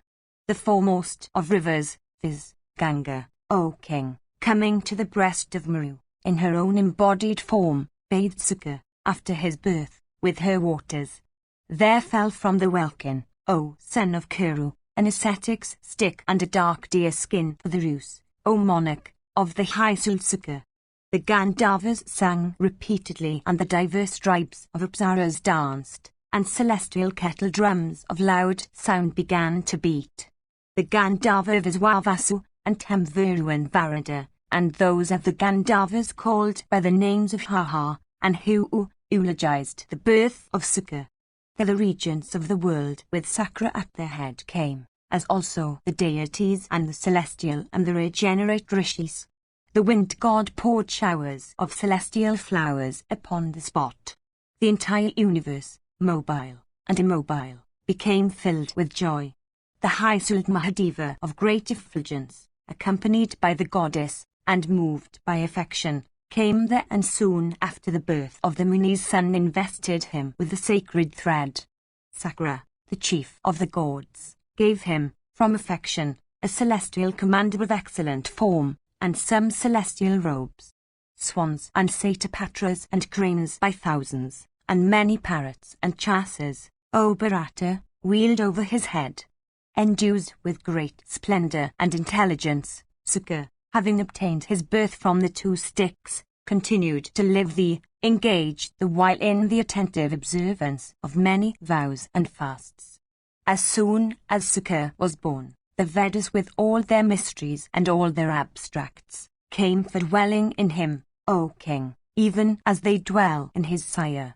For all that, Sukha selected Vrihaspati, who was conversant with all the Vedas together with their branches and commentaries, for his preceptor, remembering the universal practice. 1737. Having studied all the Vedas together with all their mysteries and abstracts, as also all the histories and the science of government, O puissant monarch, the great ascetic returned home, after giving his preceptor the tuition fee. Adopting the vow of the Brahmacharin, he then commenced to practice the austerest penances, concentrating all his attention thereon. In even his childhood, he became an object of respect with the gods and rishis for his knowledge and penances. The mind of the great ascetic, O king, took no pleasure in the three modes of life with the domestic among them, keeping in view, as he did, the religion of emancipation. Section XV. Bhishma said, thinking of emancipation, Sukha approached his sire, and possessed as he was of humility and desirous of achieving his highest good, he saluted his great preceptor and said, Thou art well versed in the religion of emancipation. Do thou, O illustrious one, discourse to me upon it, so that supreme tranquillity of mind, O puissant one, may be mine! Hearing these words of his son, the great Rishi said unto him, Do thou study, O son, the religion of emancipation and all the diverse duties of life! At the command of his sire, Sukha, that foremost of all righteous men, mastered all the treatises on yoga, O Bharata, as also the science promulgated by Kapila. When Vyasa beheld his son to be possessed of the resplendence of the Vedas, endued with the energy of Brahma, and fully conversant with the religion of emancipation, he addressed him, saying, Go thou to Janaka, the ruler of Mithila. The king of Mithila will tell thee everything for thy emancipation. Bearing the command of his sire, O king, Sukha proceeded to Mithila for inquiring of its king about the truth of duties and the refuge of emancipation. Before he set out, his sire further told him, Do thou go thither by that path which ordinary human beings take. Do not have recourse to thy yoga puissance for proceeding through the skies. At this Sukha was not at all surprised, for he was humble by nature. He was further told that he should proceed thither with simplicity and not from desire of pleasure. Along your way do not seek for friends and spouses, since friends and spouses are causes of attachment to the world. Although the ruler of Mithila is one in whose sacrifices we officiate, still thou shouldst not indulge in any feeling of superiority while living with him. Thou shouldst live under his direction and in obedience to him. Even he will dispel all thy doubts. 1738. That king is well versed in all duties and well acquainted with the scriptures on emancipation. He is one for whom I officiate in sacrifices. Thou shouldst, without any scruple, do what he bids. Thus instructed, the righteous Sukha proceeded to Mithila on foot, although he was able to traverse through the skies over the whole earth with her seas, crossing many hills and mountains, many rivers, many waters and lakes, and many woods and forests abounding with beasts of prey and other animals, crossing the two Varshas of Maru and Hari successively, and next the Varsha of Himravat, he came at last to the Varsha known by the name of Bharata. Having seen many countries inhabited by Chins and Huns, the great ascetic at last reached Theravada. In obedience to the commands of his sire and bearing them constantly in his mind, he gradually passed along his way on the earth like a bird passing through the air. Passing through many delightful towns and populous cities, he saw diverse kinds of wealth without waiting to observe them. On his way he passed through many delightful gardens and places and many sacred waters. Before much time had passed, he reached the country of the Vedas that was protected by the virtuous and high-souled Janaka. There he beheld many populous villages, and many kinds of food and drink, and viands and habitations of cowherds swelling with men and many herds of cattle. He beheld many fields abounding with paddy and barley and other grain, and many lakes and waters inhabited by swans and cranes and adorned with beautiful lotuses. Passing through the Vida country teeming with well-to-do people, he arrived at the delightful gardens of Mitla rich with many species of trees, abounding with elephants and horses and cars, and peopled by men and women. He passed through them without waiting to observe any of the things that were presented to his eye, bearing that burthen in his mind and ceaselessly dwelling upon it, viz., the desire of mastering the religion of emancipation, Sukha of cheerful soul and the taking delight in internal survey only, reached Mitla at last. Arrived at the gate, he sent word through the keepers. Endued with tranquility of mind, devoted to contemplation and yoga, he entered the city, having obtained permission. Proceeding along the principal street abounding with well-to-do men, he reached the king's palace and entered it without any scruples. The porters forbade him with rough words. Thereat, Sukha, without any anger, stopped and waited. Neither the sun nor the long distance he had walked had fatigued him in the least. Neither hunger nor thirst, nor the exertion he had made, had weakened him. The heat of the sun had not scorched or pained or distressed him in any degree. Among those porters there was one who felt compassion for him, beholding him staying like the midday sun in his effulgence. Worshipping him in due form and saluting him properly, with joined hands he led him to the first chamber of the palace. Seated there, Sukha, O son, began to think of emancipation only. Possessed of equable splendor, he looked with an equal eye upon a shaded spot and one exposed to the sun's rays. Very soon after, the king's minister, coming to that place with joined hands, led him to the second chamber of the palace. That chamber led to a spacious garden which formed a portion of the inner apartments of the palace. It looked like a second Chaitraratha. Beautiful pieces of water occurred here and there at regular intervals. Delightful trees, all of which were in their flowering season, stood in that garden. Bevies of damsels, of transcendent beauty, were in attendance. The minister led Sukha from the second chamber to that delightful spot. Ordering those damsels to give the ascetic a seat, the minister left him there. Those well-dressed damsels were of beautiful features, possessed of excellent hips, young in years, clad in red robes of fine texture, and decked with many ornaments of burnished gold. They were well skilled in agreeable conversation and maddening revelry, and thorough mistresses of the arts of dance and singing. Always opening their lips with smiles, they were equal to the very apsaras in beauty.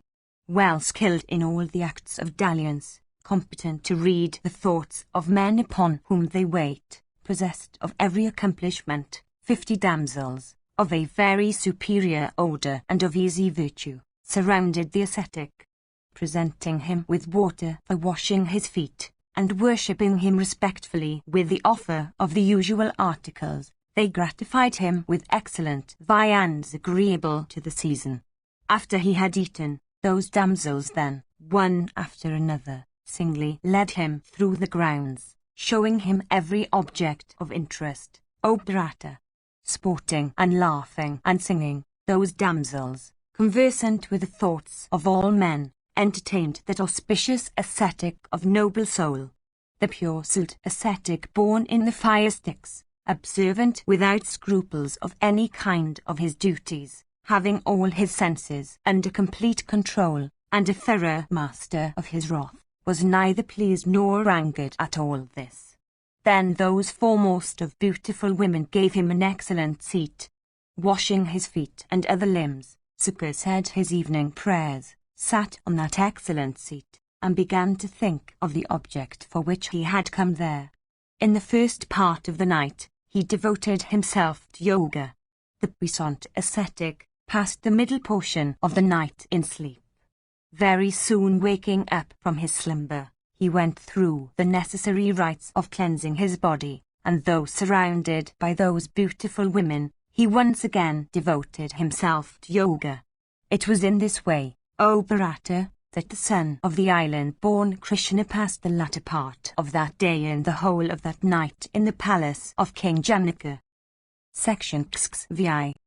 Bhishma said, the next morning, King Janaka, O Bharata, accompanied by his minister and the whole household, came to Sukkar, placing his priest in the van, bringing with him costly seats and diverse kinds of jewels and gems, and bearing the ingredients of the argyll on his own head. The monarch approached the son of his reverend preceptor.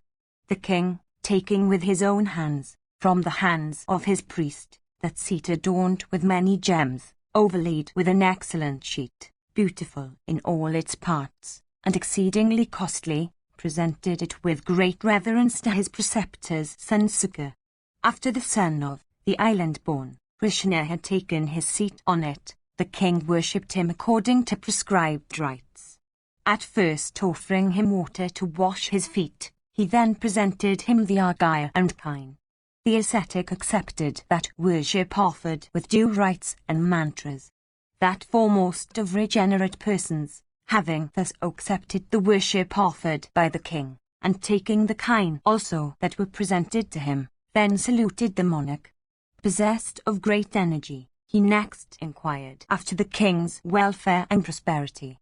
Indeed, O king, Sukkar embraced in his inquiry the welfare of the monarch's followers and officers also. Receiving Sukkar's permission, Janaka sat down with all his followers. Endued with a high soul and possessed of high birth, the monarch, with joined hands, sat down on the bare ground and inquired after the welfare and unabated prosperity of Vyasa's son. The monarch then asked his guest the object of his visit.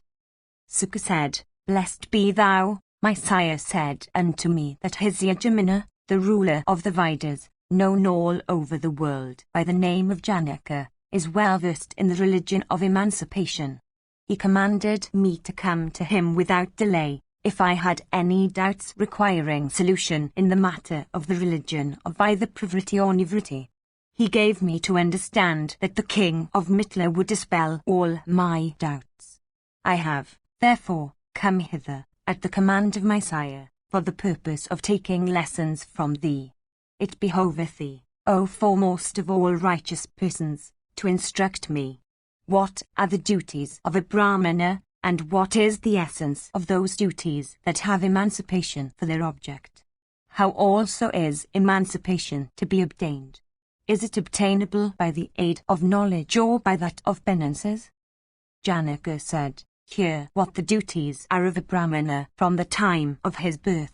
After his investiture, O son, with a sacred thread, he should devote his attention to the study of the Vedas.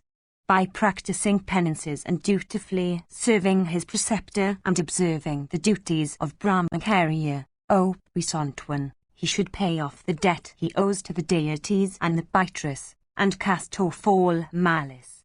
Having studied the Vedas with close attention and subjugated his senses, and having given his preceptor the tuition fee, he should, with the permission of his preceptor, return home.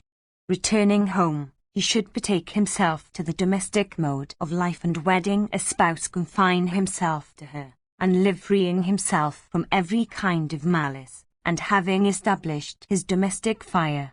Living in the domestic mode, he should procreate sons and grandsons. After that, he should retire to the forest, and continue to worship the same fires and entertain guests with cordial hospitality. Living righteously in the forest, he should at last establish his fire in his soul, and freed from all pairs of opposites, and casting off all attachments from the soul, he should pass his days in the mode called sannyasa, which is otherwise called the mode of Brahma. Sukha said, if one succeeds in attaining to an understanding cleansed by study of the scriptures and to true conceptions of all things, and if the heart succeeds in freeing itself permanently from the effects of all pairs of opposites, is it still necessary for such a person to adopt, one after another, the three modes of life called Brahmacharya, Gahastya, and Vanaprastha? This is what I ask thee.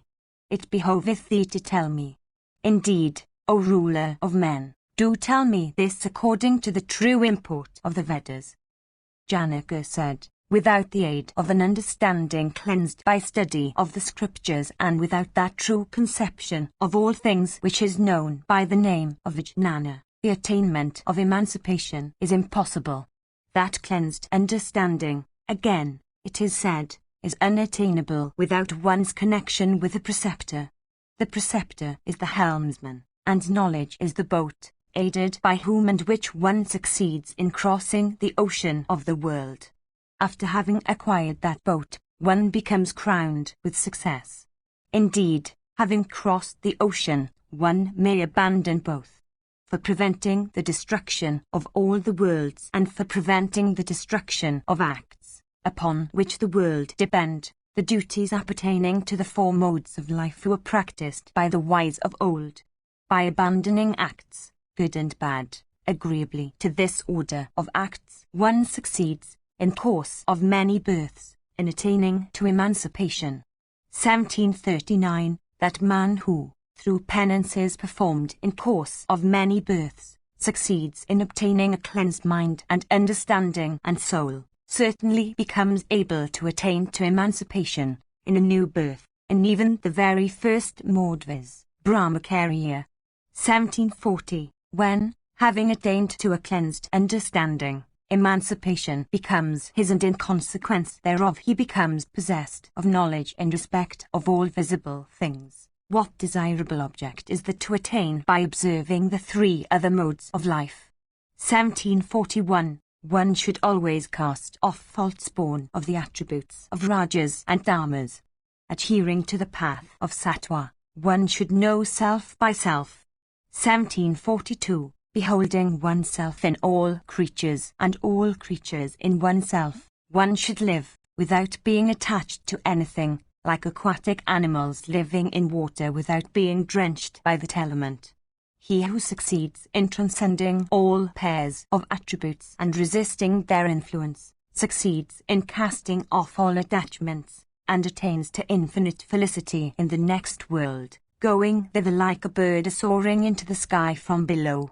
In this connection, there is a saying sung of old by King Yayati and borne in remembrance, O sire, by all persons conversant with the scriptures bearing upon emancipation. The effulgent ray, that is, the supreme soul, exists in one's soul and not anywhere else. It exists equally in all creatures. One can see it oneself if one's heart be devoted to yoga. When a person lives in such a way that another is not inspired with fear at his sight, and when a person is not himself inspired with fear at the sight of others, when a person ceases to cherish desire and hate, he is then said to attain to Brahma. When a person ceases to entertain a sinful attitude towards all creatures in thought, word, and deed, he is then said to attain to Brahma. 1743. By restraining the mind and the soul, by casting off malice that stupefies the mind, and by throwing off desire and stupefaction, one is said to attain to Brahma.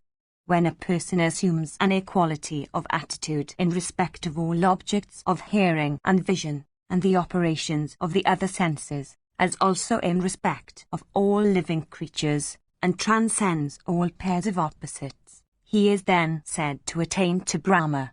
When person casts an equal lie upon praise and dispraise, gold and iron, happiness and misery, heat and cold, good and evil, the agreeable and the disagreeable, life and death, he is then said to attain to Brahma. One observing the duties of the mendicant orders should restrain one's senses and the mind, even like a tortoise withdrawing its outstretched limbs. 1744. As a house enveloped in darkness is capable of being seen with the aid of a lighted lamp, after the same manner can the soul be seen with the aid of the lamp of the understanding. O foremost of intelligent persons, I see that all this knowledge that I am communicating to thee dwells in thee. Whatever else should be known by one desirous of learning the religion of emancipation is already known to thee. O regenerate Rishi, I am convinced that through the grace of thy preceptor and through the instructions thou hast received, thou hast already transcended all objects of the senses. 1745. O great ascetic, through the grace of that sire of thine, I have attained to omniscience, and hence I have succeeded in knowing thee. Thy knowledge is much greater than what thou thinkest thou hast. Thy perceptions also that result from intuition are much greater than what thou thinkest thou hast. Thy puissance also is much greater than thou art conscious of, whether in consequence of thy tender age, or of the doubts thou hast not been able to dispel, or of the fear that is due to the unattainment of emancipation, thou art not conscious of that knowledge due to intuition, although it has arisen in thy mind.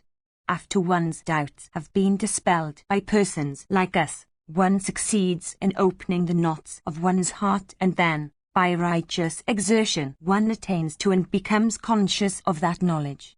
As regards thyself, thou art one that hast already acquired knowledge. Thy intelligence is steady and tranquil. Thou art free from covetousness. For all that, O Brahmana, one never succeeds in attaining to Brahma, which is the highest object of acquisition, without exertion. Thou seest no distinction between happiness and misery. Thou art not covetous. Thou hast no longing for dancing and song. Thou hast no attachments. Thou hast no attachment to friends. Thou hast no fear in things that inspire fear. O blessed one, I see that thou castest an equal lie upon a lump of gold and a clod of earth. Myself and other persons possessed of wisdom, behold thee established in the highest and indestructible path of tranquility.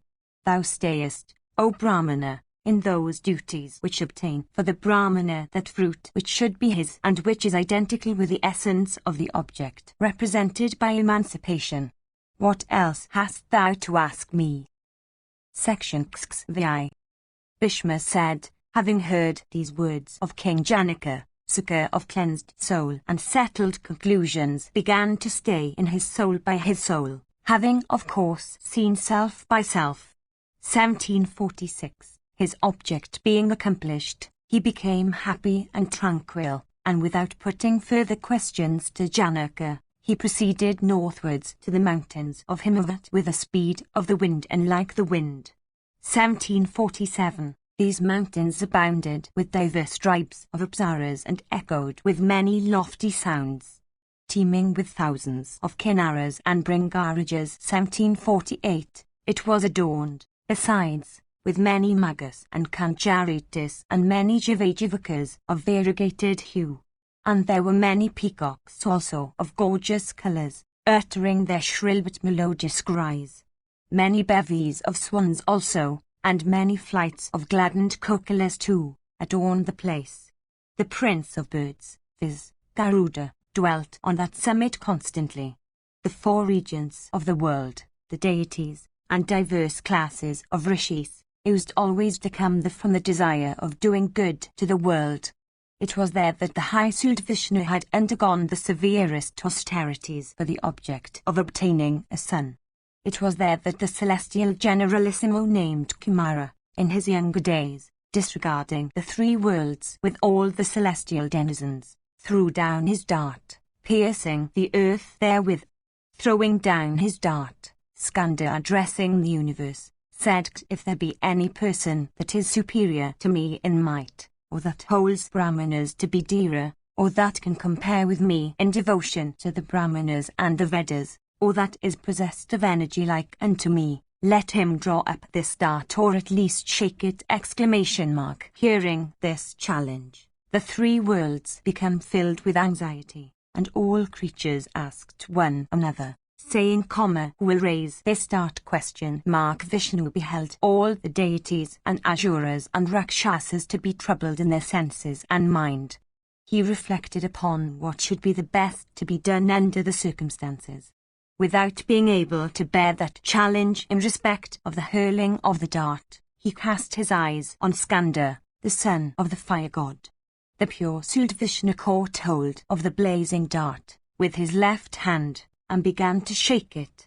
When the dart was being thus shaken by Vishnu, possessed of great might, the whole earth with her mountains, forests, and seas shook with the dart.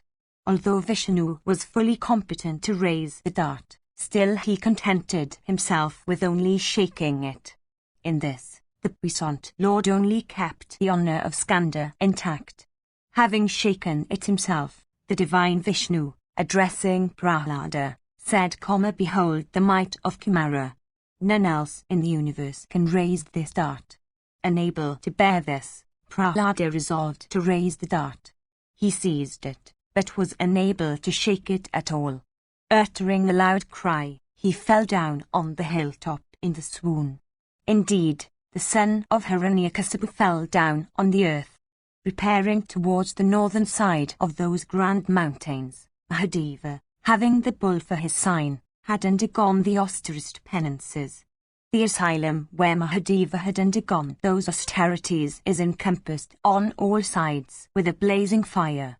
Unapproachable by persons of uncleansed souls, that mountain is known by the name of Aditya. There is a fiery girdle all around it, of the width of 10 yojanas, and it is incapable of being approached by Yakshas and Rakshasas and Danavas. The illustrious god of fire, possessed of mighty energy, dwells there in person, employed in removing all impediments from the side of Mahadeva of great wisdom, who remained the 40,000 celestial years, all the while standing on one foot. Dwelling on the side of that foremost of mountains, Mahadeva of high vows, by his penances, scorched the deities greatly. 1749, at the foot of those mountains, in a retired spot, Parasara's son of great ascetic merit, viz. Vyasa, taught the Vedas unto his disciples. Those disciples were the highly blessed Sumitra, Vaisampayana, Jaimini of great wisdom, and Pala of great ascetic merit. Sukha proceeded to the delightful asylum where his sire, the great ascetic Vyasa, was dwelling, surrounded by his disciples. Seated in his asylum, Vyasa beheld his son approach like a blazing fire of scattered flames, or resembling the sun himself in effulgence. As Sukha approached, he did not seem to touch the trees or the rocks of the mountain. Completely dissociated from all objects of the senses, engaged in yoga, the high-souled ascetic came, resembling, in speed, a shaft let from a bow. Borne on the fire sticks, Sukha, approaching his sire, touched his feet. With becoming formalities he then accosted the disciples of his sire. With great cheerfulness he then detailed to his father all the particulars of his conversation with King Janaka. Vyasa, the son of Parasara, after the arrival of his puissant son, continued to dwell there on the Himavat, engaged in teaching his disciples and his son. One day, as he was seated, his disciples, all well skilled in the Vedas, having their senses under control, and endued with tranquil souls, sat themselves around him. All of them had thoroughly mastered the Vedas with their branches. All of them were observant of penances. With joined hands they addressed their preceptor in the following words. The disciples said, "We have, through thy grace, been endued with great energy. Our fame also has spread. There is one favor that we humbly solicit thee to grant us." Hearing these words of theirs, the regenerate Rishi answered them, saying, "Ye sons, Tell me what that boon is which ye wish I should grant you. Hearing this answer of their preceptor, the disciples became filled with joy. Once more bowing their heads low unto their preceptor and joining their hands, all of them in one voice said, O King, these excellent words, if our preceptor has been pleased with us, then, O best of sages, we are sure to be crowned with success. We all solicit thee, O great Rishi, to grant us a boon. Be thou inclined to be graceful to us. Let no sixth disciple, besides us 5, succeed in attaining to fame. We are 4. Our preceptor's son forms the 5th. Let the Vedas shine in only us 5. Even this is the boon that we solicit. Hearing these words of his disciples, Vyasa, the son of Parasara, possessed of great intelligence, well conversant with the meaning of the Vedas, endued with a righteous soul, and always engaged in thinking of objects that confer benefits on a person in the world hereafter, said unto his disciples these righteous words fraught with great benefit. The Vedas should always be given unto him who is a Brahmana, or unto him who is desirous of listening to Vedic instructions, by him who eagerly wishes to attain a residence in the region of Brahman. Ye multiply. Let the Vedas spread through your exertions. The Vedas should never be imparted unto one that has not formally become a disciple. Nor should they be given unto one who is not observant of good vows. Nor should they be given for dwelling in one that is of uncleansed soul. These should be known as the proper qualifications of persons that can be accepted as disciples, for the communication of Vedic knowledge.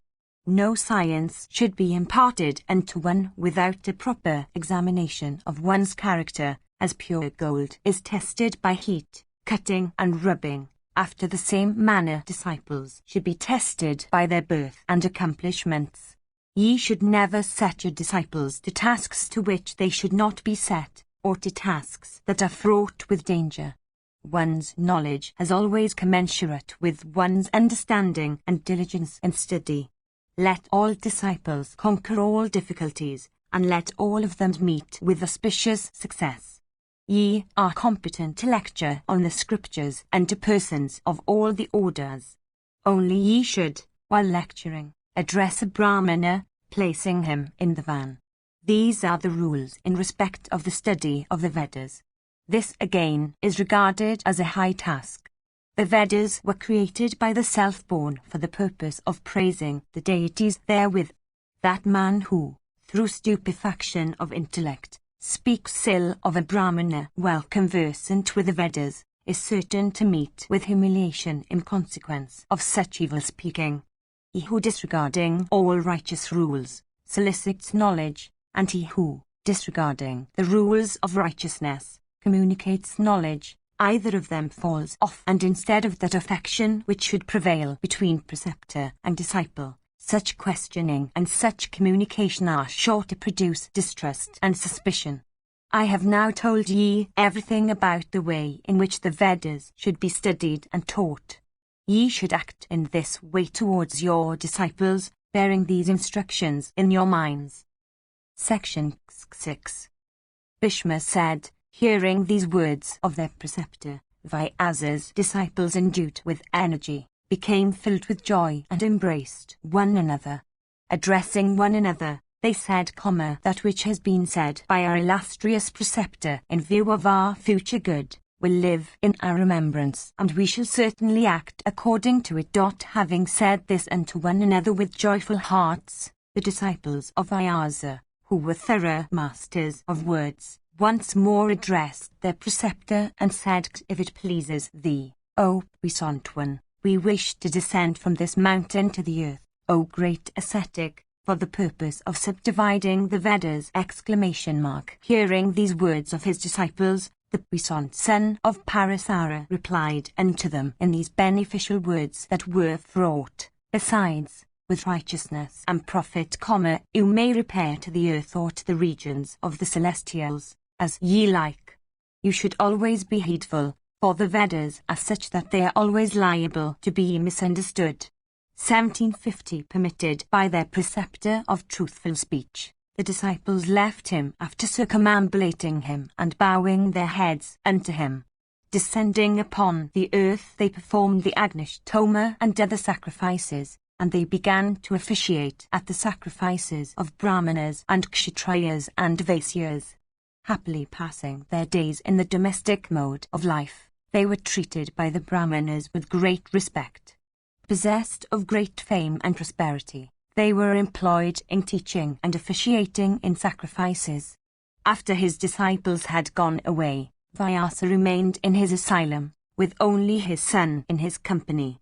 Passing his days in anxious thoughtfulness, the great Rishi, possessed of wisdom, kept silent, sitting in a retired corner of the asylum. At that time Narada of great ascetic merit came to that spot for seeing Vyasa, and addressing him, said these words of melodious sound. Narada said, O regenerate Rishi of Vasishta's race, why are Vedic sounds silent now? Why art thou sitting silent and alone engaged in meditation like one taken up with an engrossing thought?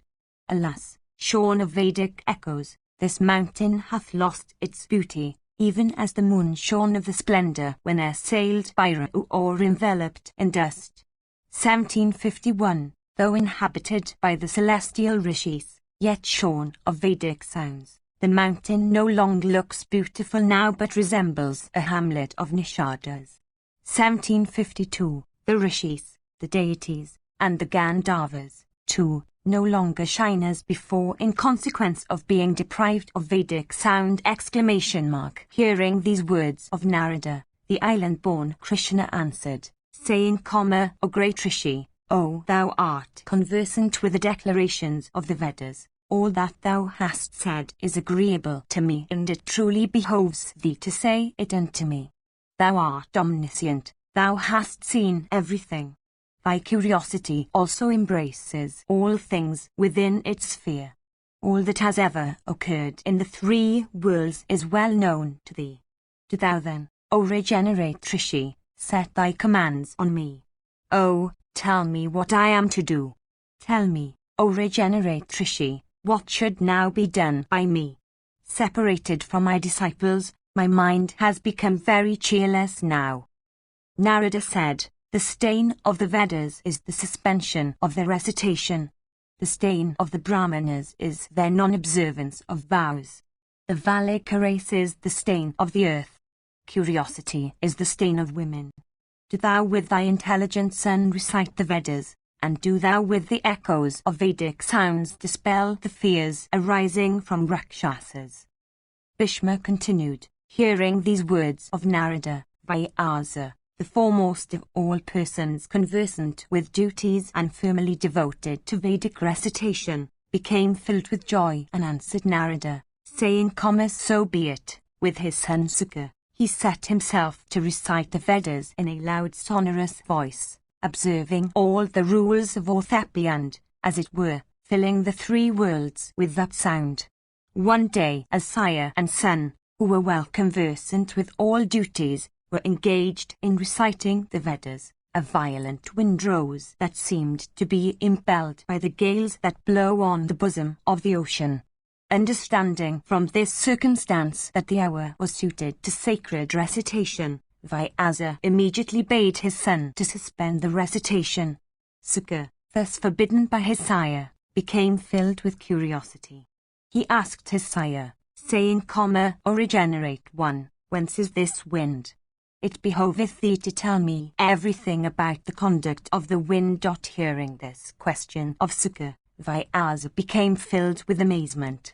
He answered Sukha by telling him that an omen which indicated that the recitation of the Vedas should be suspended. Thou hast obtained spiritual vision. Thy mind too has, of itself, become cleansed of every impurity. Thou hast been freed from the attributes of passion and darkness. Thou stayest now in the attributes of goodness. Thou beholdest now thy soul with thy soul, even as one beholds one's own shadow in a mirror. Staying thyself on thy own soul, do thou reflect on the Vedas. The path of the Supreme Soul is called Dhyana, the path of the gods. The path that is made up of the attribute of Tamas is called Paitrayana, the path of Beatrice. These are the two paths in the world hereafter. By one, people go to heaven. By the other, people go to hell. The winds blow on the earth's surface and in the welkin. There are 7 courses in which they blow. Listen to me as I recount them one after another. The body is furnished with the same senses, are dominated over by the Sadyas and many great beings of mighty strength. These gave birth to an invincible son named Samana. From Samana sprang a son called Udana.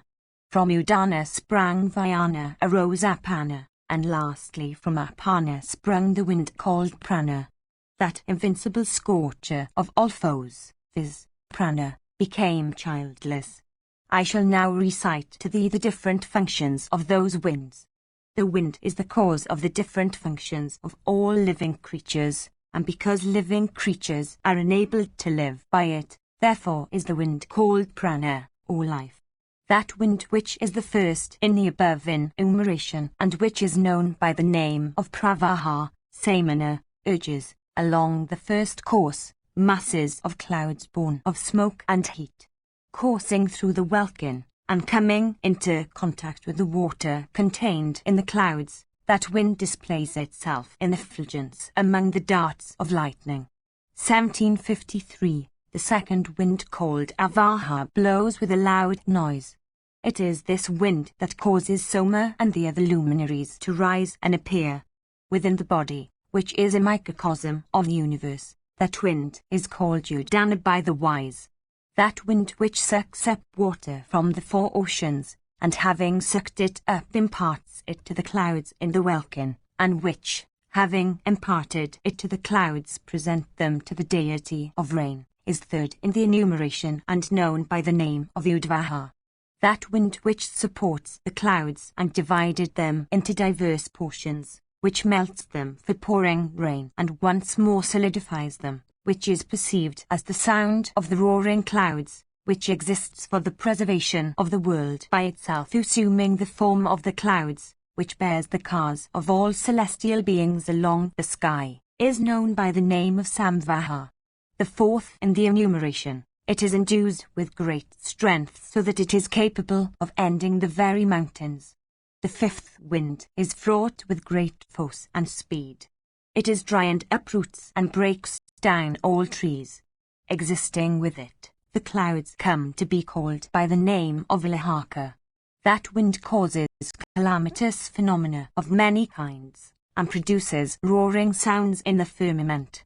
It is known by the name of Vivaha. The sixth wind bears all celestial waters in the firmament and prevents them from falling down. Sustaining the sacred waters of the celestial Ganga, that wind blows, preventing them from having a downward course. Obstructed by that wind from a distance, the sun, which is really the source of 1,000 rays, and which enlightens the world, appears as a luminous body of but one ray. Through the action of that wind, the moon, after waning, wanes again till he displays his full disk. That wind is known, O foremost of ascetics, by the name Parivaha. 1754. That wind which takes away the life of all living creatures when the proper hour comes, whose track is followed by death and Surya's Sanyama, which becomes the source of that immortality which is attained by yogins of subtle sight who are always engaged in yoga meditation, by whose aid the thousands of grandsons of Daksha, that lord of creatures, by his 10 sons, succeeded in days of old in attaining to the ends of the universe, whose touch enables one to attain to emancipation by freeing oneself from the obligation of returning, so the world, that wind is called by the name of Paravaha, the foremost of all winds. It is incapable of being resisted by anybody. Wonderful are these winds, all of whom are the sons of deity. Capable of going everywhere and upholding all things, they blow all around thee without being attached to thee at any time. This, however, is exceedingly wonderful, viz. that this foremost of mountains should thus be suddenly shaken by that wind which has begun to blow. This wind is the breath of Vishnu's nostrils. When urged forth with speed, it begins to blow with great force, at which the whole universe becomes agitated. Hence, when the wind begins to blow with violence, persons conversant with the Vedas do not recite the Vedas. The Vedas are a form of wind.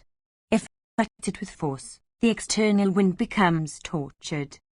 Having said these words, the puissant son of Parasar obeyed his son, when the wind had ceased, to go on with his Vedic recitation. He then left that spot for plunging into the waters of the celestial Ganga. 1755. Section CCCXXX. Bhishma said, after Vyasa had left the spot, Narada, traversing through the sky, came to Sukha employed in studying the scriptures. The celestial Rishi came for the object of asking Sukha the meaning of certain portions of the Vedas. Beholding the celestial Rishi, Narada arrived at his retreat. Sukha worshipped him by offering him the argya according to the rites laid down in the Vedas.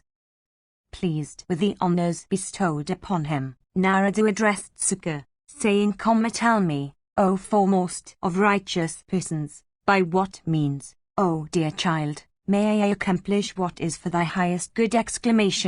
Hearing these words of Narada, Sukha said unto him, O Bharata, these words, it behoveth thee to instruct me in respect of that which may be beneficial to me. Narada said, in days of yore the illustrious Sanat Kumara had said these words unto certain rishis of cleansed souls that had repaired to him for inquiring after the truth. There is no I like that of knowledge. There is no penance like renunciation, abstention from sinful acts, steady practice of righteousness, good conduct, the due observance of all religious duties, these constitute the highest good. Having obtained the status of humanity which is fraught with sorrow, he that becomes attached to it, becomes stupefied. Such a man never succeeds in emancipating himself from sorrow. Attachment to things of the world is an indication of sorrow. The understanding of person that is attached to worldly things becomes more and more enmeshed in the net of stupefaction. The man who becomes enmeshed in the net of stupefaction attains to sorrow, both here and hereafter. One should, by every means in one's power, restrain both desire and wrath if one seeks to achieve what is for one's good. Those two, viz., desire and wrath, arise for only destroying one's good. 1756. One should always protect one's penances from wrath, and one's prosperity from pride. One should always protect one's knowledge from honor and dishonor, and one's soul from error. 1757. Compassion is the highest virtue. Forgiveness is the highest might. The knowledge of self is the highest knowledge. There is nothing higher than truth. It is always proper to speak the truth. It is better, again, to speak what is beneficial than to speak what is true. I hold that is truth which is fraught with the greatest benefit in all creatures. 1758. That man is said to be truly learned and truly possessed of wisdom who abandons every act, who never indulges in hope, who is completely dissociated from all worldly surroundings, and who has renounced everything that appertains to the world. That person who, without being attached thereto, enjoys all objects of sense with the aid of senses that are completely under his control, who is possessed of a tranquil soul, who is never moved by joy or sorrow, who is engaged in yoga meditation, who lives in companionship with the deities presiding over his senses and dissociated also from them, and who, though endued with a body, never regards himself as identifiable with it, becomes emancipated and very soon attains to that which is highest good. One who never sees others, never touches others, never talks with others, soon, O ascetic, attains to what is for one's highest good. One should not injure any creature. On the other hand, One should conduct oneself in perfect friendliness towards all. Having obtained the status of humanity, one should never behave inimically towards any being. A complete disregard for all worldly things, perfect contentments, abandonment of hope of every kind, and patience, these constitute the highest good of one that has subjugated one's senses and acquired a knowledge of self. Casting off all attachments, O child, do thou subjugate all thy senses, and by that means attain to felicity both here and hereafter. They that are free from cupidity have never to suffer any sorrow. One should, therefore, cast off all cupidity from one's soul. By casting off cupidity, O amiable and blessed one, thou shalt be able to free thyself from sorrow and pain. One who wishes to conquer that which is unconquerable should live devoting oneself to penances, to self-restraint, to taciturnity, to a subjugation of the soul. Such a person should live in the midst of attachments without being attached to them. 1759. That Brahmana who lives in the midst of attachments without being attached to them and who always lives in seclusion, very soon attains to the highest felicity. That man who lives in happiness by himself in the midst of creatures who are seen to take delight in leading lives of sexual union, should be known to be a person whose thirst has been slaked by knowledge. It is well known that that man whose thirst has been slaked by knowledge has never to indulge in grief. One attains to the status of the deities by means of good acts, to the status of humanity by means of acts that are good and bad, while by acts that are purely wicked, one helplessly falls down among the lower animals. Always assailed by sorrow and decrepitude and death, a living creature is being cooked in this world, in the cauldron of time. Dost thou not know it? Thou frequently regardest that to be beneficial which is really injurious, that to be certain which is really uncertain, and that to be desirable and good which is undesirable and not good. Alas! Why dost thou not awake to a correct apprehension of these? Like a silkworm that ensconces itself in its own cocoon, thou art continually ensconcing thyself in a cocoon made of thy own innumerable acts born of stupefaction and error. Alas! Why dost thou not awake to a correct apprehension of thy situation? No need of attaching thyself to things of this world. Attachment to worldly objects is productive of evil. The silkworm that weaves a cocoon round itself is at last destroyed by its own act. Those persons that become attached to sons and spouses and relatives meet with destruction at last, even as wild elephants sunk in the mire of a lake are gradually weakened till overtaken by death. Behold, all creatures that suffer themselves to be dragged by the net of affection become subject to great grief, even as fishes on land, dragged thereto by means of large nets. Relatives, sons, spouses, the body itself, and all one's possessions stored with care, are unsubstantial and prove of no service in the next world. Only acts, good and bad, that one does, follow one to the other world. When it is certain that thou shalt have to go helplessly to the other world, leaving behind thee all these things, alas! Why dost thou then suffer thyself to be attached to such unsubstantial things of no value, without attending to that which constitutes thy real and durable wealth? The path which thou shalt have to travel through is without resting places of any kind, in which to take rest. There is no support along that way which one may catch for upholding oneself. The country through which it passes is unknown and undiscovered. It is, again, enveloped in thick darkness. Alas! How shalt thou proceed along that way without equipping thyself with the necessary expenses? When thou shalt go along that road, nobody will follow thee behind. Only thy acts, good and bad, will follow behind thee when thou shalt depart from this world for the next. One seeks one's object of objects by means of learning, acts, purity, both external and internal, and great knowledge. When that foremost of objects is attained, one becomes freed from rebirth. The desire that one feels for living in the midst of human habitations is like a binding cord. They that are of good acts succeed in tearing that bond and freeing themselves. Only men of wicked deeds do not succeed in breaking them. The river of life, or the world, is terrible. Personal beauty of form constitutes its banks. The mind is the speed of its current. Touch forms its island. Taste constitutes its current. Scent is its mire.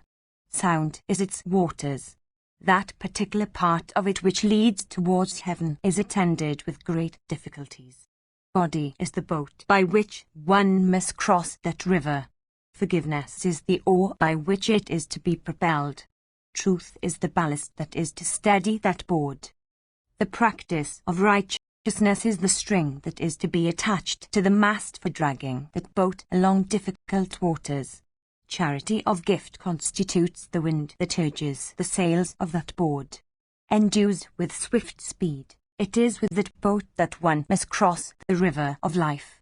Cast off both virtue and vice, and truth and falsehood. Having cast off truth and falsehood, do thou cast off that by which these are to be cast off. By casting off all purpose, do thou cast off virtue, do thou cast off sin also by casting off all desire. With the aid of the understanding, do thou cast off truth and falsehood, and, at last, do thou cast off the understanding itself by knowledge of the highest topic, viz., the Supreme Soul. Do thou cast off this body having bones for its pillars, sinews for its binding strings and cords, flesh and blood for its outer plaster, the skin for its outer case, full of urine and feces and, therefore, emitting a foul smell, exposed to the assaults of a decrepitude and sorrow, forming the seat of disease and weakened by pain. Possessed of the attribute of rajas in predominance, not permanent or durable, and which serves as the temporary habitation of the indwelling creature. This entire universe of matter, and that which is called Mahat or body, are made up of the 5 great elements. That which is called Mahat is due to the action of the Supreme.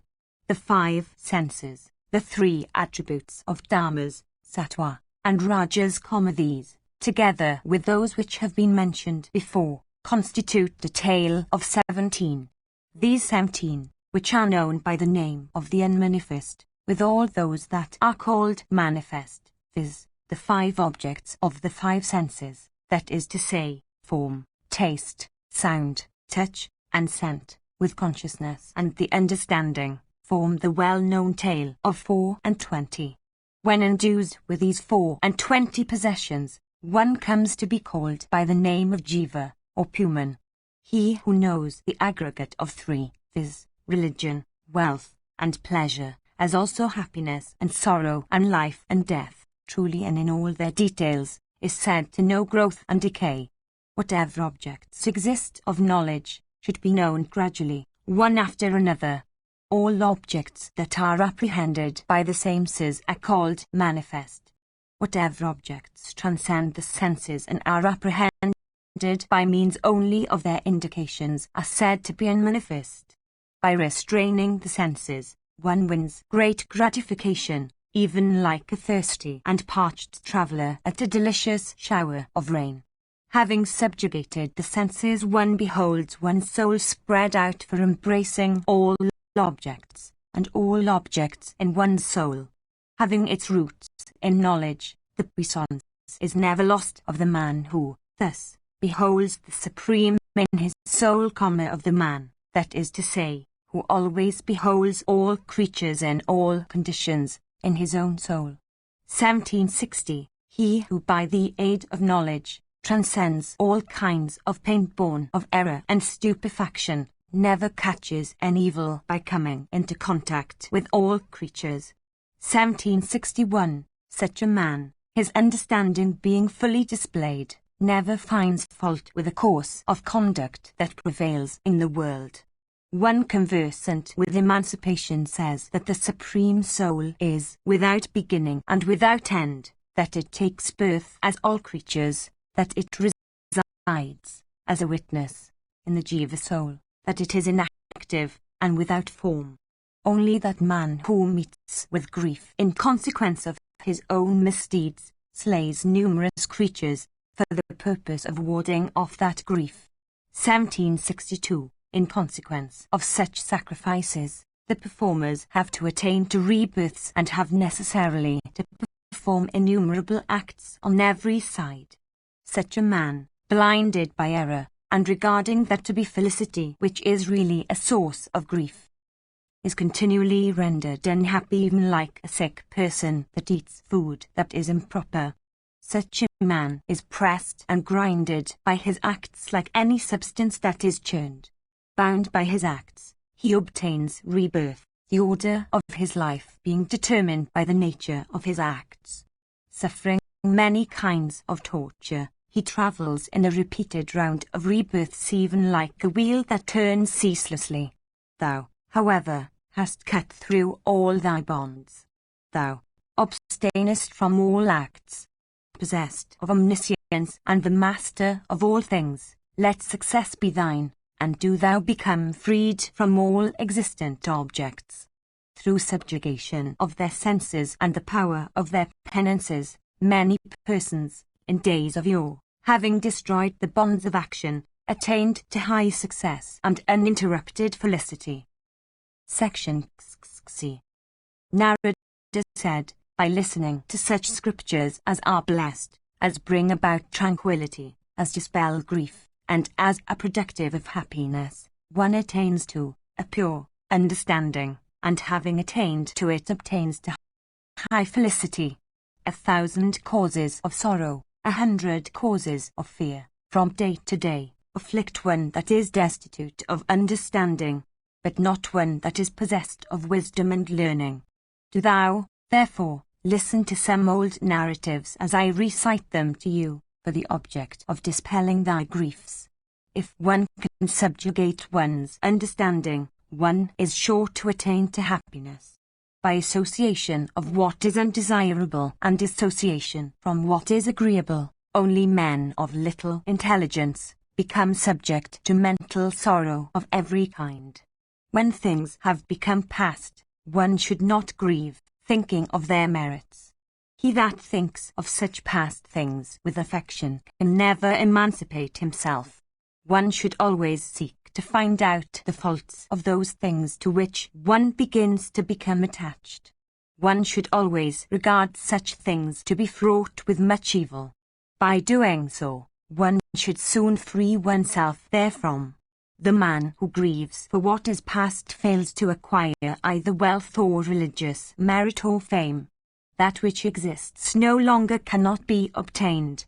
When such things pass away, they do not return, however keen the regret one may indulge in for their sake. Creatures sometimes acquire and sometimes lose worldly object. No man in this world can be grieved by all the events that fall upon him. Dead or lost, he who grieves for what is past only gets sorrow for sorrow. Instead of one sorrow, he gets two. 1763. Those men who, beholding the course of life and death in the world with the aid of their intelligence, do not shed tears, are said to behold properly. Such persons have never to shed tears at anything that may happen. When any such calamity comes, productive of either physical or mental grief, as is incapable of being warded off by even one's best efforts, one should cease to reflect on it with sorrow. This is the medicine for sorrow, viz., not to think of it. By thinking of it, one can never dispel it. On the other hand, by thinking upon sorrow, one only enhances it. Mental griefs should be killed by wisdom, while physical grief should be dispelled by medicines. This is the power of knowledge. One should not, in such matters, behave like men of little understandings. Youth, beauty, life, stored wealth, health, association with those that are loved, these all are exceedingly transitory. One possessed of wisdom should never covet them. One should not lament individually for a sorrowful occurrence that concerns an entire community. Instead of indulgence in it when grief comes, one should seek to avert it and apply a remedy as soon as one sees the opportunity for doing it. There is no doubt that in this life the measure of misery is much greater than that of happiness. There is no doubt in this that all men show attachment for objects of the senses and that death is regarded as disagreeable. That man who casts off both joy and sorrow is said to attain to Brahma. When such a man departs from this world, men of wisdom never indulge in any sorrow on his account. In spending wealth there is pain. In protecting it there is pain. In acquiring it there is pain. Hence, when one's wealth meets with destruction, one should not indulge in any sorrow for it.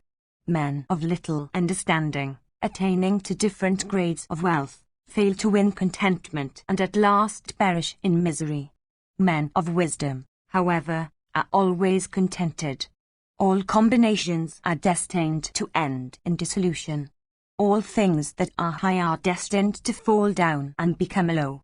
Union is sure to end in disunion, and life is certain to end in death. Thirst is unquenchable. Contentment is the highest happiness.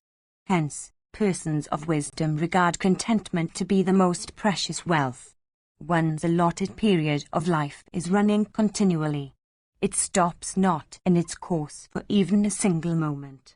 When one's body itself is not durable, what other thing is there, in this world, that one should reckon as durable?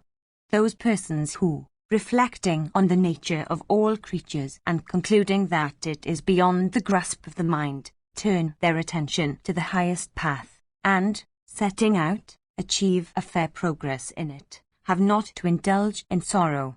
1764. Like a tiger seizing and running away with its prey, death seizes and runs away with the man that is employed in such unprofitable occupation and that is still unsatiated with objects of desire and enjoyment. One should always seek to emancipate oneself from sorrow. One should seek to dispel sorrow by beginning one's operations with cheerfulness, that is, without indulging in sorrow the while. Having freed oneself from a particular sorrow, one should act in such a way as to keep sorrow at a distance by abstaining from all faults of conduct. 1765. The rich and the poor alike find nothing in sound and touch and form and scent and taste, after the immediate enjoyment thereof. 1766. Before union, creatures are never subject to sorrow.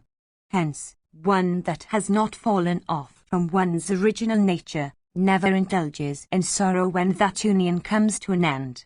1767. One should restrain one's sexual appetite and the stomach with the aid of patience. One should protect one's hands and feet with the aid of the eye. One's eyes and ears and the other senses should be protected by the mind. One's mind and speech should be ruled with the aid of wisdom. Casting off love and affection for persons that are known as well as for those that are unknown, one should conduct oneself with humility. Such a person is said to be possessed of wisdom, and such a one surely finds happiness. That man who is pleased with his own soul. 1768, who is devoted to yoga, who depends upon nothing out of self, who is without cupidity, and who conducts himself without the assistance of anything but himself, succeeds in attaining to felicity. Section XXI. Narada said, when the vicissitudes of happiness and sorrow appear or disappear, the transitions are incapable of being prevented by either wisdom or policy or exertion. Without allowing oneself to fall away from one's true nature, one should strive one's best for protecting one's own self. He who betakes himself to such care and exertion has never to languish. Regarding self as something dear, one should always seek to rescue oneself from decrepitude, death, and disease. Mental and physical diseases afflict the body, like keen-pointed shafts shot from the bow by a strong bowman. the body of a person that is tortured by thirst, that is agitated by agony, that is perfectly helpless, and that is desirous of prolonging his life, is dragged towards destruction. 1769. Days and nights are ceaselessly running, bearing away in their current the periods of life of all human beings. Like currents of rivers, these flow ceaselessly without ever turning back. 1770. The ceaseless succession of the lighted and the dark fortnights is wasting all mortal creatures without stopping for even a moment in this work. Raising and setting day after day, the sun, who is himself undecaying, is continually cooking the joys and sorrows of all men. The nights are ceaselessly going away, taking with them the good and bad incidents that befall man, that depend on destiny, and that are unexpected by him. If the fruits of man's acts were not dependent on other circumstances, then one would obtain whatever object one would desire. Even men of restrained senses, of cleverness, and of intelligence, if destitute of acts, never succeed in earning any fruits.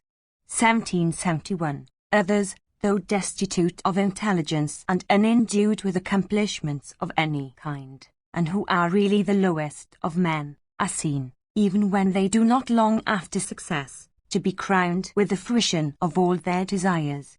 1772. Someone else, who is always ready to do acts of injury to all creatures, and who is engaged in deceiving all the world, is seen to wallow in happiness. Someone that sits idly obtains great prosperity, while another, by exerting earnestly, is seen to miss desirable fruits almost within his reach. 1773. Do thou ascribe it as one of the faults of man? The vital seed, originating in one's nature from sight of one person, goes to another person. When imparted to the womb, it sometimes produces an embryo and sometimes fails. When sexual congress fails, it resembles a mango tree that puts forth a great many flowers without, however, producing a single fruit. 1774. As regards some men who are desirous of having offspring and who, for the fruition of their object, strive heartily, by worshipping diverse deities, they fail to procreate an embryo in the womb. Some person again, who fears the birth of an embryo as one fears a snake of virulent poison, finds a long-lived son born unto him and who seems to be his own self come back to the stages through which he has passed. Many persons with ardent longing for offspring and cheerless on that account, after sacrificing to many deities and undergoing severe austerities, at last beget children, duly born for 10 long months, in the wombs of their spouses, that prove to be veritable wretches of the race. Others, who have been obtained through virtue of such blessed rites and observances, at once obtain wealth and grain and diverse other sources of enjoyment earned and stored by their sires. In an act of congress, when two persons of opposite sexes come into contact with one another, the embryo takes birth in the womb, like a calamity afflicting the mother. Very soon after the suspension of the vital breaths, other physical forms possess that embodied creature whose gross body has been destroyed but whose acts have all been performed with that gross body made of flesh and phlegm. 1775. Upon the dissolution of the body, another body, which is as much destructible as the one that is destroyed, is kept ready for the burnt and destroyed creature to migrate into, even as one boat goes to another for transferring to itself the passengers of the other. 1776. In consequence of an act of Congress, a drop of the vital seed that is inanimate is cast into the womb. I ask thee, through whose or what care is the embryo kept alive? That part of the body into which the food that is eaten goes and where it is digested, is the place where the embryo resides. But it is not digested there. In the womb, amid urine and feces, one's sojourn is regulated by nature. In the matter of residence therein or escape therefrom, the born creature is not a free agent. In fact, in these respects, He is perfectly helpless. Some embryos fall from the womb in an undeveloped state. Some come out alive and continue to live, while as regards some, they meet with destruction in the womb after being quickened with life, in consequence of some other bodies being ready for them, through the nature of their acts. 1777. That man who, in an act of sexual congress, injects the vital fluid, obtains from it a son or daughter. The offspring thus obtained, when the time comes, takes part in a similar act of congress. When the allotted period of a person's life is at its close, the 5 primal elements of his body attain to the 7th and the 9th stages and then cease to be. The person, however, undergoes no change. 1778. Without doubt, when persons are afflicted by diseases as little animals assailed by hunters, they then lose the powers of rising up and moving about. If when men are afflicted by diseases, they wish to spend even vast wealth, physicians with their best efforts fail to alleviate their pain. Even physicians that are well skilled and well up in their scriptures and well equipped with excellent medicines, are themselves afflicted by disease like animals assailed by hunters. Even if men drink many astringents and diverse kinds of medicated ghee, they are seen to be broken by decrepitude like trees by strong elephants. When animals and birds and beasts of prey and poor men are afflicted by ailments, who treats them with medicines? Indeed, these are not seen to be ill. Like larger animals assailing smaller ones, ailments are seen to afflict even terrible kings of fierce energy and invincible prowess. All men, bereft of the power of even uttering cries indicate of pain, and overwhelmed by error and grief, are seen to be borne away along the fierce current into which they have been thrown. Embodied creatures, even when seeking to conquer nature, are unable to conquer it with the aid of wealth, of sovereign power, or of the austerest penances. 1779. If all attempts men make were crowned with success, then men would never be subject to decrepitude, would never come upon anything disagreeable, and lastly would be crowned with fruition in respect of all their wishes. All men wish to attain to gradual superiority of position. To gratify this wish they strive to the best of their power. The result, however, does not agree with wish. 1780. Even men that are perfectly heedful, that are honest, and brave and endued with prowess, are seen to pay their adorations to men intoxicated with the pride of affluence and with even alcoholic stimulants. 1781. Some men are seen whose calamities disappear before even these are marked or noticed by them. Others there are who are seen to possess no wealth but who are free from misery of every kind. A great disparity is observable in respect of the fruits that wait upon conjunctions of acts.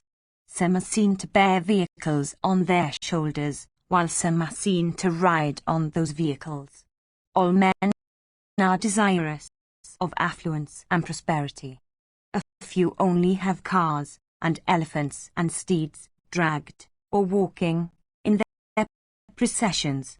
Some there are that fail to have a single spouse, when their first wedded ones are dead, while others have hundreds of spouses to call their own. Misery and happiness are the two things that exist side by side.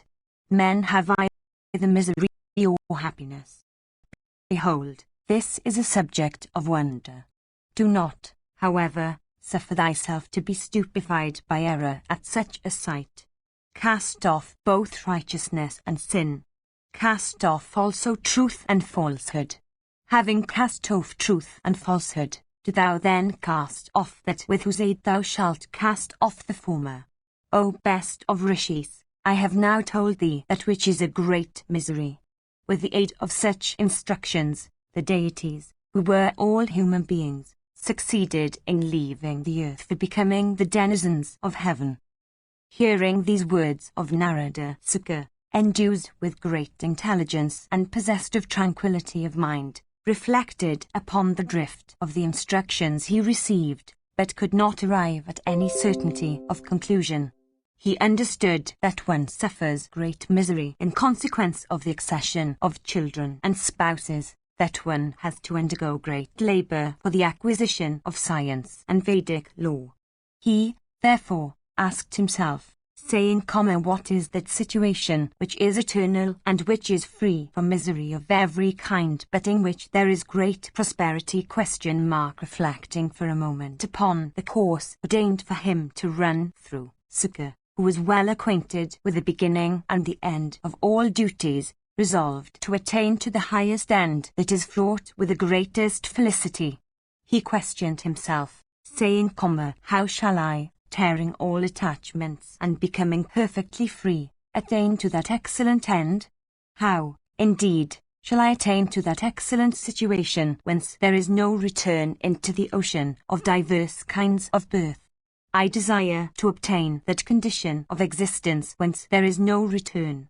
Casting off all kinds of attachments, arrived at certainty by reflection with the aid of the mind, I shall attain to that end. I shall attain to that situation in which my soul will have tranquility, and when I shall be able to dwell for eternity without being subject to decrepitude or change. It is, however, certain that that high end cannot be attained without the aid of yoga. One that has attained to the state of perfect knowledge and enlightenment never receives an accession of low attachments through acts. 1782. I shall, therefore, have recourse to yoga, and casting off this body which is my present residence, I shall transform myself into wind and enter that mass of effulgence which is represented by the sun. 1783. When Jiva enters that mass of effulgence, he no longer suffers like Shomahu, with the gods, upon the exhaustion of merit, falls down on the earth and having once more acquired sufficient merit returns to heavens. 1784. The moon is always seen to wane and once more wax. Seeing this waning and waxing that go on repeatedly, I do not wish to have a form of existence in which there are such changes. The sun warms all the worlds by means of his fierce rays. His disk never undergoes any diminution.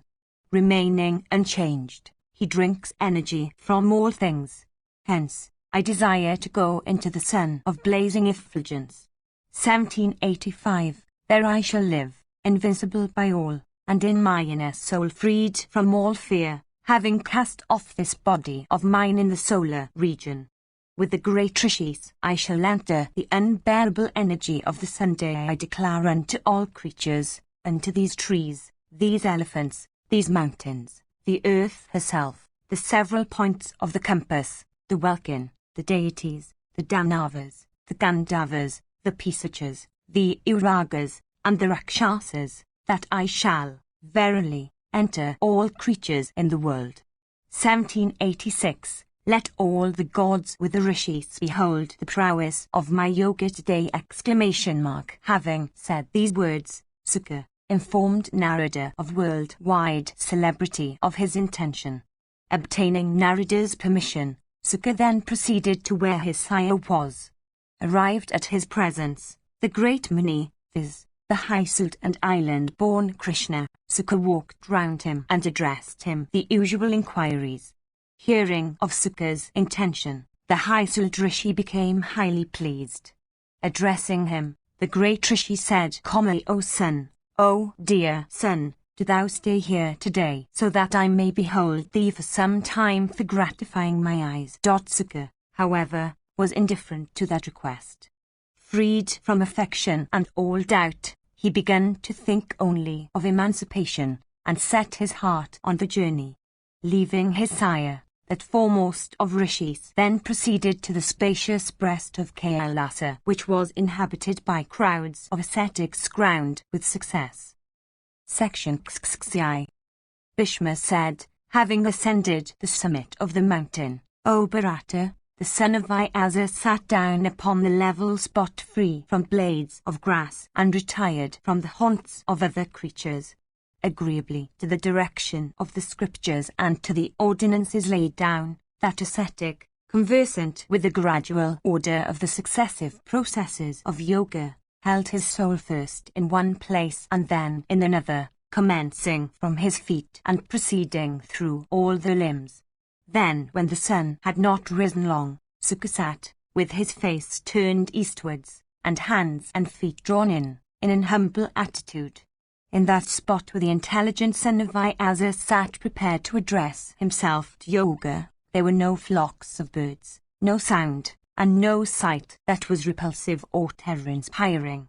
He then beheld his own soul freed from all attachments. Beholding that highest of all things, he laughed in joy. 1787. He once more set himself prepared to yoga for attaining to the path of emancipation. Becoming the great master of yoga, he transcended the element of space. He then circumambulated the celestial Rishi Narada, and represented unto that foremost of rishis the fact of his having addressed himself to the highest yoga. Sukha said, I have succeeded in beholding the path of emancipation. I have addressed myself to it. Blessed be thou, O thou of wealth of penances. I shall, through thy grace, O thou of great splendor, attain to an end that is highly desirable. Bhishma said, having received the permission of Narada, Sukha the son of the island-born Vyasa saluted the celestial rishi and once more set himself to yoga and entered the element of space. Ascending then from the breast of the Kailasa mountain, he soared into the sky. Capable of traversing through the welkin, the blessed Sukha of fixed conclusion then identified himself with the element of wind. As that foremost of regenerate ones, possessed of effulgence like that of Garuda, was traversing through the skies with the speed of the wind or thought, all creatures cast their eyes upon him. Endued with the splendor of fire or the sun, Sukha then regarded the three worlds in their entirety as one homogeneous Brahma, and proceeded along that path of great length. Indeed, all creatures mobile and immobile cast their eyes upon him as he proceeded with concentrated attention, and a tranquil and fearless soul. All creatures, agreeably to the ordinance and according to their power, worshipped him with reverence. The denizens of heaven rained showers of celestial flowers upon him. Beholding him, all the tribes of Apsaras and Gandharvas became filled with wonder. The rishis also, that were crowned with success, became equally amazed. And they asked themselves, who is this one that has attained to success by his penances?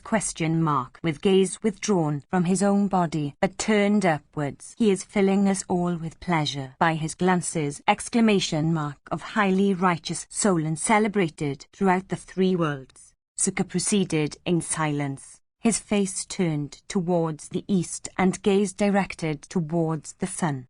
As he proceeded, he seemed to fill the entire welkin with an all-pervading noise. Beholding him coming in that way, all the tribes of the Apsaras, struck with awe, O king, became filled with amazement. Headed by Panchakuda and others, they looked at Sukha with eyes expanded by wonder. And they asked one another, saying, what deity is this one that has attained to such a high end? Without doubt, he comes hither, freed from all attachments and emancipated from all desires! Sukha then proceeded to the Mala mountains where Urvasi and Purvachiti used to dwell always. Both of them, beholding the energy of the son of the great regenerate Rishi, became filled with wonder. And they said, wonderful is this concentration of attention to yoga of a regenerate youth who was accustomed to the recitation and study of the Vedas. Soon will he traverse the entire welkin like the moon. It was by dutiful service and humble ministrations towards his sire that he acquired this excellent understanding. He is firmly attached to his sire, possessed of austere penances, and is very much loved by his sire. Alas, Why has he been dismissed by his inattentive further to proceed thus, along a way whence there is no return? Hearing these words of Urvasi, and attending to their import, Sukha, that foremost of all persons conversant with duties, cast his eyes on all sides, and once more beheld the entire welkin, the whole earth with her mountains and waters and forests, and also all the lakes and rivers. All the deities also of both sexes, joining their hands, paid reverence to the son of the island-born Rishi and gazed at him with wonder and respect. That foremost of all righteous men, Sukha, addressing all of them, said these words, "If my sire follow me and repeatedly call after me by my name, do all of you together return him an answer for me. Moved by the affection all of you bear for me, do you accomplish this request of mine?" Hearing these words of Sukha, all the points of the compass, all the forest, all the seas, all the rivers, and all the mountains, answered him from every side, saying, "We accept thy command, O regenerate one. It shall be as thou sayest." It is in this way that we answer the words spoken by the Rishi. Section Bhishma said, having spoken in this way, unto all things, the regenerate Rishi of austere penances, viz., Sukha, stayed on his success, casting off the 4 kinds of faults. Casting off also the 8 kinds of dharmas, he dismissed the 5 kinds of rajas. Endued with great intelligence, he then cast off the attribute of sattva. All this seemed exceedingly wonderful. He then dwelt in that eternal station that is destitute of attributes, freed from every indication, that is, in Brahma, blazing like a smokeless fire. Meteors began to shoot. The points of the compass seemed to be ablaze. The earth trembled. All those phenomena seemed exceedingly wonderful. The trees began to cast off their branches and the mountains their summits. Loud reports, as of thunder, were heard that seemed to rive the hum of the mountains. The sun seemed at that moment to be shorn of splendor. Fire refused to blaze forth. The lakes and rivers and seas were all agitated. Vasava poured showers of rain of excellent taste and fragrance. Apiaries began to blow, bearing excellent perfumes. Sukha, as he proceeded through the welkin, beheld 2 beautiful summits, one belonging to Himavat and another to Meru. These were in close contact with each other. One of them was made of gold and was, therefore, yellow, the other was white, being made of silver. Each of them, O Bharata, was 100 yojanas in height and of the same measure in breadth. Indeed, as Sukha journeyed towards the north, he saw those 2 beautiful summits. With a fearless heart he dashed against those 2 summits that were united with each other. Unable to bear the force, the summits were suddenly rent in twain. The sight they thereupon presented, O monarch, was exceedingly wonderful to behold. Sukha pierced through those summits, for they were unable to stop his onward course. At this a loud noise arose in heaven, made by the denizens thereof. The Gandharvas and the Rishis also, and others that dwelt in that mountain being rent in twain, and Sukha passing through it. Indeed, O Bharata, a loud noise was heard everywhere at that moment, consisting of the words, "Excellent, excellent!" He was adored by the Gandharvas and the Rishis, by crowds of Yakshas and Rakshasas, and all tribes of the Vidyadharas. The entire firmament became strewn with celestial flowers showered from heaven at that moment when Sukha thus pierced through that impenetrable barrier, O monarch. The righteous Sukha then beheld from a high region the celestial stream Mandakini of great beauty, running below through a region adorned by many flowering groves and woods. In these waters many beautiful apsaras were sporting. Beholding Sukha, who was bodiless, those unclad aerial beings felt shame. Learning that Sukha had undertaken his great journey, his sire Vyasa, filled with affection, followed him behind along the same aerial path.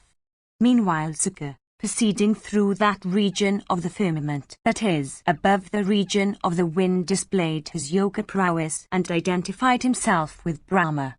1788. Adopting the subtle path of high yoga, Vyasa of austere penances, reached within the twinkling of the eye that spot whence Sukha first undertook his journey. Proceeding along the same way, Vyasa beheld the mountain summit rent in twain and through which Sukha has passed. Encountering the island-born ascetic, the rishis began to represent to him the achievements of his son. Vyasa, however, began to indulge in lamentations, loudly calling upon his son by name and causing the three worlds to resound with the noise he made. Meanwhile, the righteous Sukha, who had entered the elements, had become their soul and acquired omnipresence, answered his sire by uttering the monosyllable bo in the form of an echo. At this, the entire universe of mobile and immobile creatures, uttering the monosyllable bo, echoed the answer of Sukha. From that time to this, when sounds are uttered in mountain caves or on mountain breasts, the latter, as if in answer to Sukha, still echo them with a monosyllable bo. Having cast off all the attributes of sound, etc., and showing his yoga prowess in the manner of his disappearance, Sukha in this way attained to the highest station. Beholding the glory and puissance of his son of immeasurable energy, Vyasa sat down on the breast of the mountain and began to think of his son with grief. The Apsaras were sporting on the banks of the celestial stream Mandakini, seeing the rishi seated there, became all agitated with grave shame and lost heart. Some of them, to hide their nudity, plunged into the stream, and some entered the groves hard by, and some quickly took up their clothes, at beholding the rishi. None of them had betrayed any signs of agitation at sight of his son. The rishi, beholding these movements, understood that his son had been emancipated from all attachments, but that he himself was not freed therefrom. At this he became filled with both joy and shame. As Vyasa was seated there, the auspicious god Shiva, armed with Pinaka, surrounded on all sides by many deities and Gandharvas and adored by all the great rishis, came thither. Consoling the island-born rishi who was burning with grief on account of his son, Mahadeva said these words unto him: Thou hadst formerly solicited from me a son possessed of the energy of fire, of water, of wind, and of space. Procreated by thy penances, the son that was born unto thee was of that very kind. Proceeding from my grace, he was pure and full of Brahma energy.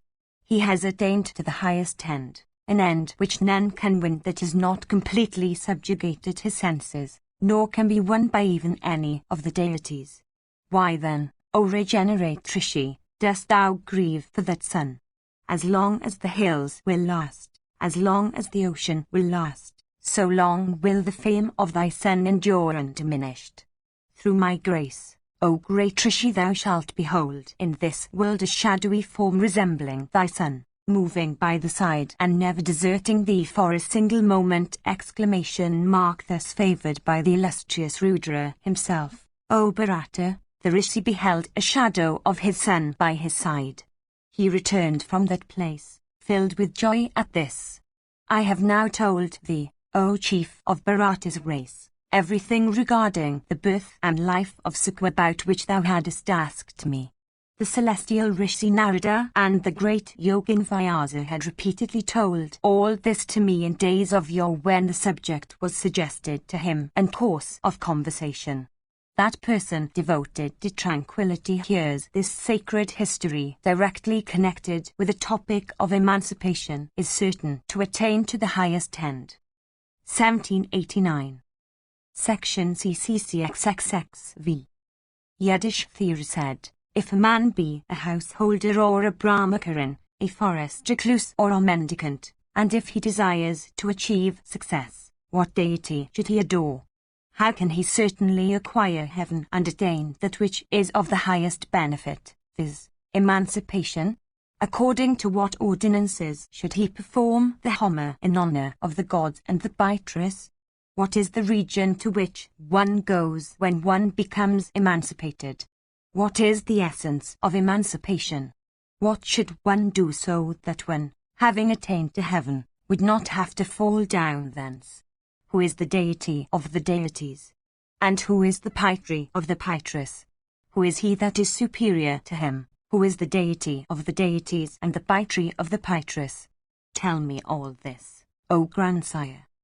Bhishma said, O thou that art well acquainted with the art of questioning, this question that thou hast asked me, O sinless one, is one that touches a deep mystery.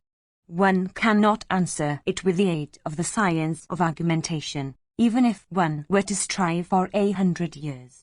Without the grace of Narayana, O king, or an accession of high knowledge, this question of thine is incapable of being answered. Connected though this topic be with a deep mystery, I shall yet, O slayer of foes, expound it to thee. 1790. In this connection is cited the old history of the discourse between Narada and the Rishi Narayana.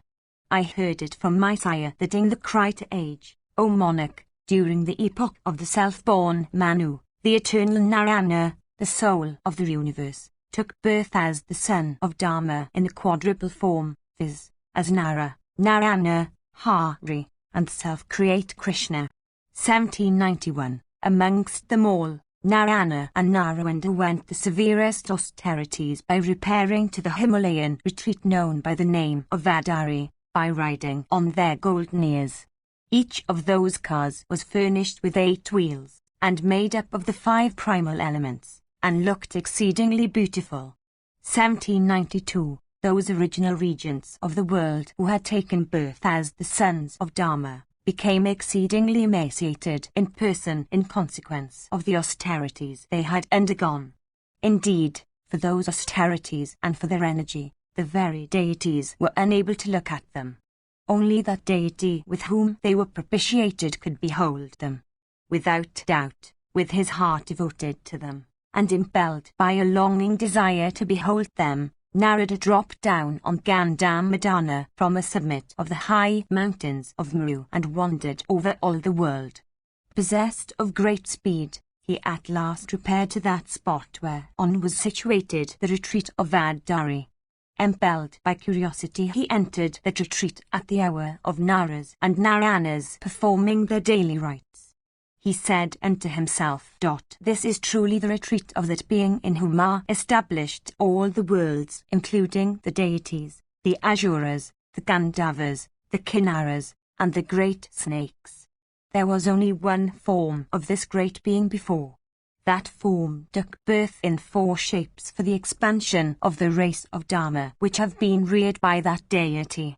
How wonderful it is that Dharma has thus been honored by these 4 great deities, viz., Nara, Narayana, and Hari and Krishna. In this spot Krishna and Hari dwelt formerly.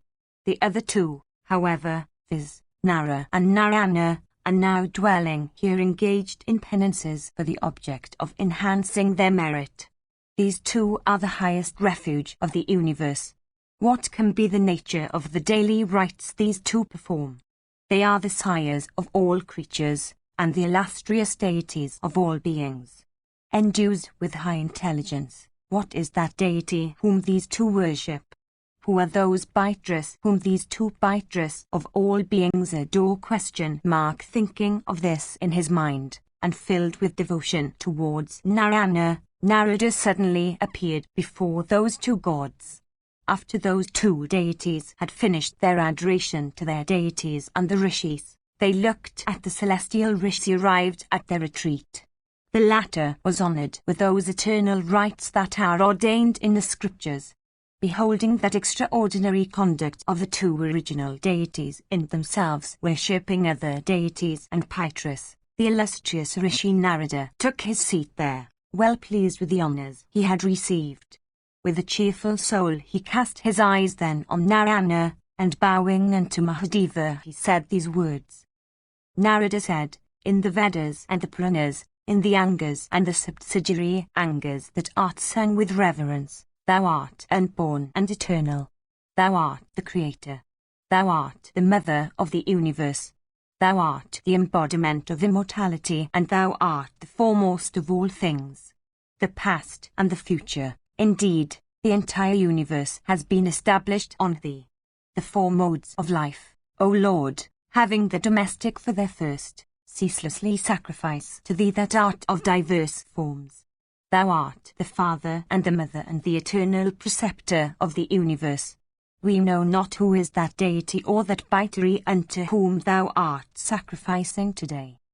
The Holy One said, this topic is one about which nothing should be said. It is an ancient mystery. Thy devotion to me is very great. Hence, O regenerate one, I shall discourse to thee on it agreeably to the truth. That which is minute, which is inconceivable, unmanifest, immobile, durable, destitute of all connection with the senses and the objects of the senses, that which is dissociated from their 5 elements, that is called the indwelling soul of all existent creatures. That is known by the name of Kshtrajna, transcending the 3 attributes of Sattva, Rajas, and Tamas, that is regarded as Purusha in the scriptures. From him hath followed the unmanifest, O foremost of regenerate ones, possessed of the 3 attributes of Sattva, Rajas, and Tamas. Though really unmanifest, she is called indestructible Prakriti and dwell in all manifest forms. Know that she is the source whence we too have sprung. That all-pervading soul, which is made up of all existent and non-existent things, is adored by us. Even he is what we worship in all those rites that we perform in honor of the deities and the Pitris. There is no higher deity or Pitri than he. O regenerate one, he should be known as our soul. It is him that we worship. This course of duties followed by men has, O regenerate one, been promulgated by him. It is his ordinance that we should duly perform all the rites laid down in respect of the deities and the Pitris. Brahman, Stanu, Manu, Daksha, Bhrigu, Dharma, Yama, Marichi, Angiras, Atri, Pulastya, Pulaha, Kratu, Vasishta, Paramshthi, Vivaswat, Shoma, he that has been called Kardama, Kroda, Avak, and Kritakoma. These 21 persons, called Prajapatis, were first born. All of them obeyed the eternal law of the Supreme God, observing all the rites, in detail, that were ordained in honor of the deities and the Pitris. All those foremost of regenerate persons acquired all those objects which they sought. The incorporeal denizens of heaven itself bow to the Supreme Deity, and through his grace they attain to those fruits and that end which he ordains for them. This is the settled conclusion of the scriptures, that these persons freed from these 7 and 10 attributes, viz., the 5 senses of knowledge, the 5 senses of action, the 5 vital breaths, and mind and understanding, who have cast off all acts, and are divested of the 5 and 10 elements which constitute the gross body, are said to be emancipate.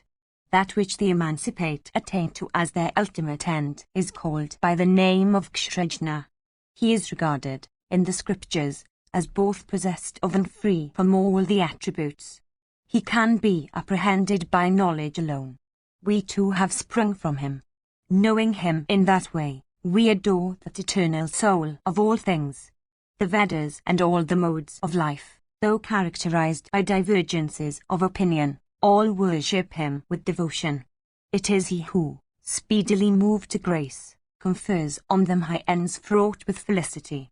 Those persons in this world who, filled with his spirit, become fully and conclusively devoted to him, attain to ends that are much higher, for they succeed in entering him and becoming merged in his self. I have now, O Narada, discoursed to thee on what is high mystery, moved by the love I bear to thee for thy devotion to me. Indeed, in consequence of that devotion which thou professest towards me, thou hast succeeded in listening to this my discourse. Section XXV. Bhishma said, addressed by Narayana, that foremost of beings, In these words, Narada, the foremost of men, then said these words unto Narayana for the good of the world. Narada said, "Let that object be accomplished for which thou, O self-born being, hast taken birth in 4 forms in the house of Dharma. I shall now repair to the White Island, for beholding thy original nature. I always worship my seniors. I have never divulged the secrets of others. O Lord of the universe, I have studied the Vedas with care. I have undergone austere penances. I have never spoken an untruth. As ordained in the scriptures, I have always protected the 4 that should be protected. 1793. I have always behaved equally towards friends and foes. Wholly and conclusively devoted to him, that first of deities, viz., the Supreme Soul, I incessantly adore him. Having cleansed my soul by these acts of special merit, why shall I not succeed in obtaining a sight of that infinite Lord of the universe? ? Hearing these words of Paramshiv's son, Narayana, the protector of the scriptures, dismissed him, saying, "Go, O Narada!" Before dismissing him, however, the great deity worshipped the celestial rishi with those rites and ceremonies which have been laid down in the scriptures by himself. Narada also gave due honors to the ancient rishi Narayana. After such honors had been mutually given and received, the son of Paramshvi departed from that spot. Endued with high yoga puissance, Narada suddenly soared into the firmament and reached the summit of the mountains of Meru. Proceeding to a retired spot on that summit, the great ascetic took rest for a short while. He then cast his eyes towards the northwestern direction and beheld an exceedingly wonderful sight. Towards the north, in the ocean of milk, there is a large island named the White Island. The learned say that its distance from the mountains of Meru is greater than 32,000 yojanas. The denizens of that realm have no senses. They live without taking food of any kind. Their eyes are winkless. They always emit excellent perfumes. Their complexions are white. They are cleansed from every sin. They blast the eyes of those sinners that look at them. Their bones and bodies are as hard as thunder. They regard honor and dishonor in the same light. They all look as if they are of celestial origin. Besides, all of them are endued with auspicious marks and great strength. Their heads seem to be like umbrellas. Their voices are deep like that of the clouds. Each of them has 4 mushkas. 1794. The soles of their feet are marked by hundreds of lines. They have 60 teeth, all of which are white and large, and 8 smaller ones. They have many tongues. With those tongues they seem to lick the very sun whose face is turned towards every direction. Indeed, they seem to be capable of devouring the deity from whom hath sprung the entire universe, the Vedas, the deities, and the Munis wedded to the attribute of tranquility. Yudhishthira said, "O grandsire, thou hast said that those beings have no senses, that they do not eat anything for supporting their lives, that their eyes are winkless, and that they always emit excellent perfumes. I ask, how were they born? What also is the superior end to which they attain? O chief of Bharata's race, are the indications of those men that become emancipate the same as those by which the denizens of the White Island are distinguished? Do thou dispel my doubts. The curiosity I feel is very great. Thou art the repository of all histories and discourses. As regards ourselves, we entirely depend on thee for knowledge and instruction." Bhishma continued, "This narrative, O monarch, which I have heard from my sire, is extensive. I shall now recite it to thee. Indeed, it is regarded as the essence of all narratives. There was, in times past, a king on earth of the name of Aparichara. There was known to be the friend of Indra, the chief of the celestials. He was devoted to Narayana, known also by the name of Hari. He was observant of all the duties laid down in the scriptures, ever devoted to his sire, He was always heedful and ready for action. He won the sovereignty of the world in consequence of a boon he had obtained from Narayana. Following the Satwata ritual that had been declared in days of yore by Surya himself, King Aparichara used to worship the god of gods, Narayana, and when his worship was over, he used to adore, with what remained, the grandsire of the universe. 1795, after worshipping the grandsires, Pitrus, he worshipped the Brahmanas. He then divided the offerings among those that were dependent on him. With what remained after serving those, the king satisfied his own hunger. Devoted to truth, the monarch abstained from doing any injury to any creature. With his whole soul, the king was devoted to that god of gods, viz., Janardana, who is without beginning and middle and end, who is the creator of the universe, and who is without deterioration of any kind. Beholding the devotion to Narayana of that slayer of foes, the divine chief of the celestials himself shared with him his own seat and bed. His kingdom and wealth and spouses and animals were all regarded by him as obtained from Narayana. He, therefore, offered all his possessions to that great deity. 1796, adopting the Satwata ritual, King Aparichara, with concentrated soul, used to discharge all his sacrificial acts and observances, both optional and obligatory. In the place of that illustrious king, many foremost Brahmanas, well conversant with the Pancharitra ritual, used to eat before all others the food offered to the god Narayana. As long as that slayer of foes continued to rule his kingdom righteously, no untruth ever escaped his lips and no evil thought ever entered his mind. With his limbs he never committed even the slightest sin. The 7 celebrated rishis, viz., Marichi, Atri, Angiras, Pulastya, Pulaha, Kratu, and Vasishta of great energy, who came to be known by the name of Chitrasikandans, uniting together on the breast of that foremost of mountains, viz., Mru, promulgated an excellent treatise on duties and observances that was consistent with the 4 Vedas.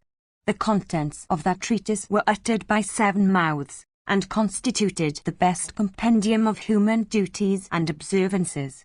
Known, as already stated, by the name of Chitrasikandans, those 7 rishis constitute the 7 pravriti elements of Mahat, Ahangara, etc., and the self-born Manu, who is the 8th in the enumeration, constituted original Prakriti.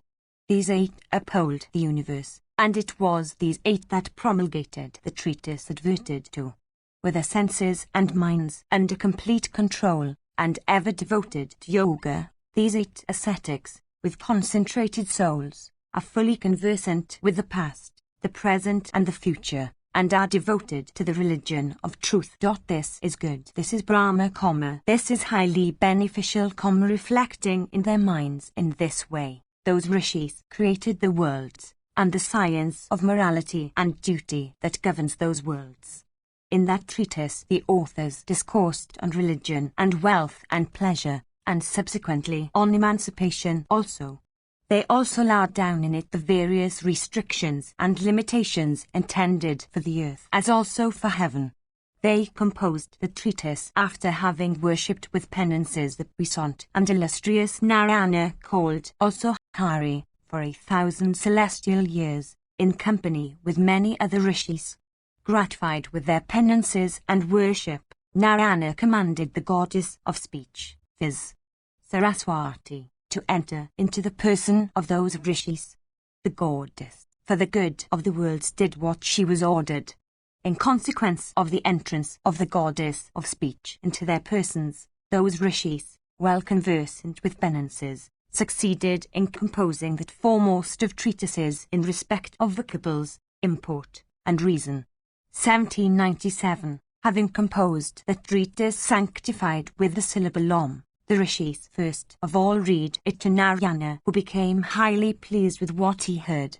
The foremost of all beings then addressed those rishis in an incorporeal voice and said, Excellent is this treatise that ye have composed, consisting of 100,000 verses. The duties and observances of all the worlds will flow from this your work, in complete accordance with the 4 Vedas, viz., the Ajushas, the Samans, and the Atharvans of Angiras. The treatise of yours will be an authority in all the worlds in respect of both pravritti and nivritti. 1798. Agreeably to the authority of the scriptures, I have created Brahman from the attribute of grace, Rudra from my wrath, and yourselves, ye Brahmanas, as representing the pravritti elements of Mahat, Ahankara, etc., Surya, and Chandramas, wind, and earth, and water, and fire, all the stars and planets and constellations, all else that is called by the name of creatures, anetaras of Brahma, or the Vedas, they all live and act in their respective spheres and are all respected as authorities. Even this treatise that ye have composed shall be regarded by all persons in the same light, viz., as a work of the highest authority. This is my command. Guided by this treatise, the self-born Manu himself will declare to the world its course of duties and observances. When Usanas and Vrihaspati will arise, they also will promulgate their respective treatises on morality and religion, guided by and quoting from this your treatise. 1799. After the publication of this treatise by the self-born Manu and of that by Usanas, and after the publication of the treatise also by Vrihaspati, this science composed by you will be acquired by King Vasu, otherwise known by the name of Aparichara. Indeed, ye foremost of regenerate ones, that king will acquire this knowledge of this work from Vrihaspati. That king, filled with all good thoughts, will become deeply devoted to me. Guided by this treatise, he will accomplish all his religious acts and observances. Verily, this treatise composed by you will be the foremost of all treatise on morality and religion. Possessed of the excellence, this treatise is fraught with instructions for acquiring both wealth and religious merit, and is full of mysteries. In consequence of the promulgation of this treatise of yours, ye will be progenitors of an extensive race. King Aparichara also will become endued with greatness and prosperity. Upon the death, however, of that king, this eternal treatise will disappear from the world. I tell you all this. Having said these words unto all those rishis, the invisible Narayana left them and proceeded to some place that was not known to them. Then those sires of the world, those rishis that bestowed their thoughts on the ends pursued by the world, duly promulgated the treatise which is the eternal origin of all duties and observances. Subsequently, when Vrihaspati was born in Angiras's race in the first or the Krita age, those 7 rishis charged him with the task of promulgating their treatise, which was consistent with the Upanishads and the several branches of the Vedas. They themselves, who were upholders of the universe and the first promulgators of duties and religious observances, then proceeded to the place they choose, resolved to devote themselves to penances. Section VI. Bhishma said, then upon the expiration of the great Kalpa, when the celestial Purohita Vrihaspati was born in the race of Angiras, all the deities became very happy. The words Vrihat, Brahma, and Mahat all bear the same sense. 1800. The celestial Purohita, O king, came to be called Vrihaspati because he was endued with all these attributes. King Aparichara, otherwise called Vasu, became a disciple of Vrihaspati and soon became the foremost of his disciples. Admitted as such, he began to study at the feet of his preceptor that science which was composed by the 7 rishis who were, otherwise, known by the name of Chitrasekhandans. With soul cleansed from all sorts of evil by sacrifices and other religious rites, he ruled the earth like Indra ruling the heaven. The illustrious king performed a great horse sacrifice in which his preceptive Vrihaspati became the hota. the sons of Prajapati, Brahman, themselves, viz., Ekata, Dvita, and Trita, became the Sardasyas in that sacrifice. 1801. There were others also who became Sardasyas in that sacrifice, viz., Dhanusha, Ravya, Avavasu, Bhavavasu, the Rishi Meditathi, the great Rishi Dandya, the blessed Rishis Anti, otherwise called Vedasiras, the foremost of Rishis, viz., Kapila, who was the father of Salihadra, the first Kalpa, Titairi, the elder brother of Vasampayana, Kanwa, and Devahadra, in all forming 16. In that great sacrifice, O monarch, all the requisite articles were collected. No animals were slain in it. The king had ordained it so. He was full of compassion. Of pure and liberal mind, he had cast off all desires, and was well conversant with all rites. The requisites of that sacrifice all consisted of the products of the wilderness. The ancient god of gods, viz., Hari, became highly gratified with the king on account of that sacrifice. Incapable of being seen by anyone else, the great god showed himself to his worshipper. Accepting by taking it to scent, the share offered to him, he himself took up the Purodasa. 1802. The great god took up the offerings without being seen by anyone. At this, Brihaspati became angry. Taking up the ladle, he hurled it with violence at the sky, and began to shed tears in wrath. Addressing King Apurachara, he said, "Come here, I place this as Narayana's share of the sacrificial offerings. Without doubt, he shall take it before my eyes." Yudhishthira said, "In the great sacrifice of Apurachara, all the deities appeared in their respective forms for taking their shares of the sacrificial offerings and were seen by all. Why is it that the puissant Hari only acted otherwise by invisibly taking his share?" Bhishma continued, "When Brihaspati gave way to wrath, the great King Vasu and all his Sardasyas sought to pacify the great Rishi. With cool heads, all of them addressed Brihaspati, saying, "It behoveth thee not to give way to anger. In this great age, this anger to which thou hast given way should not be the characteristic of anyone.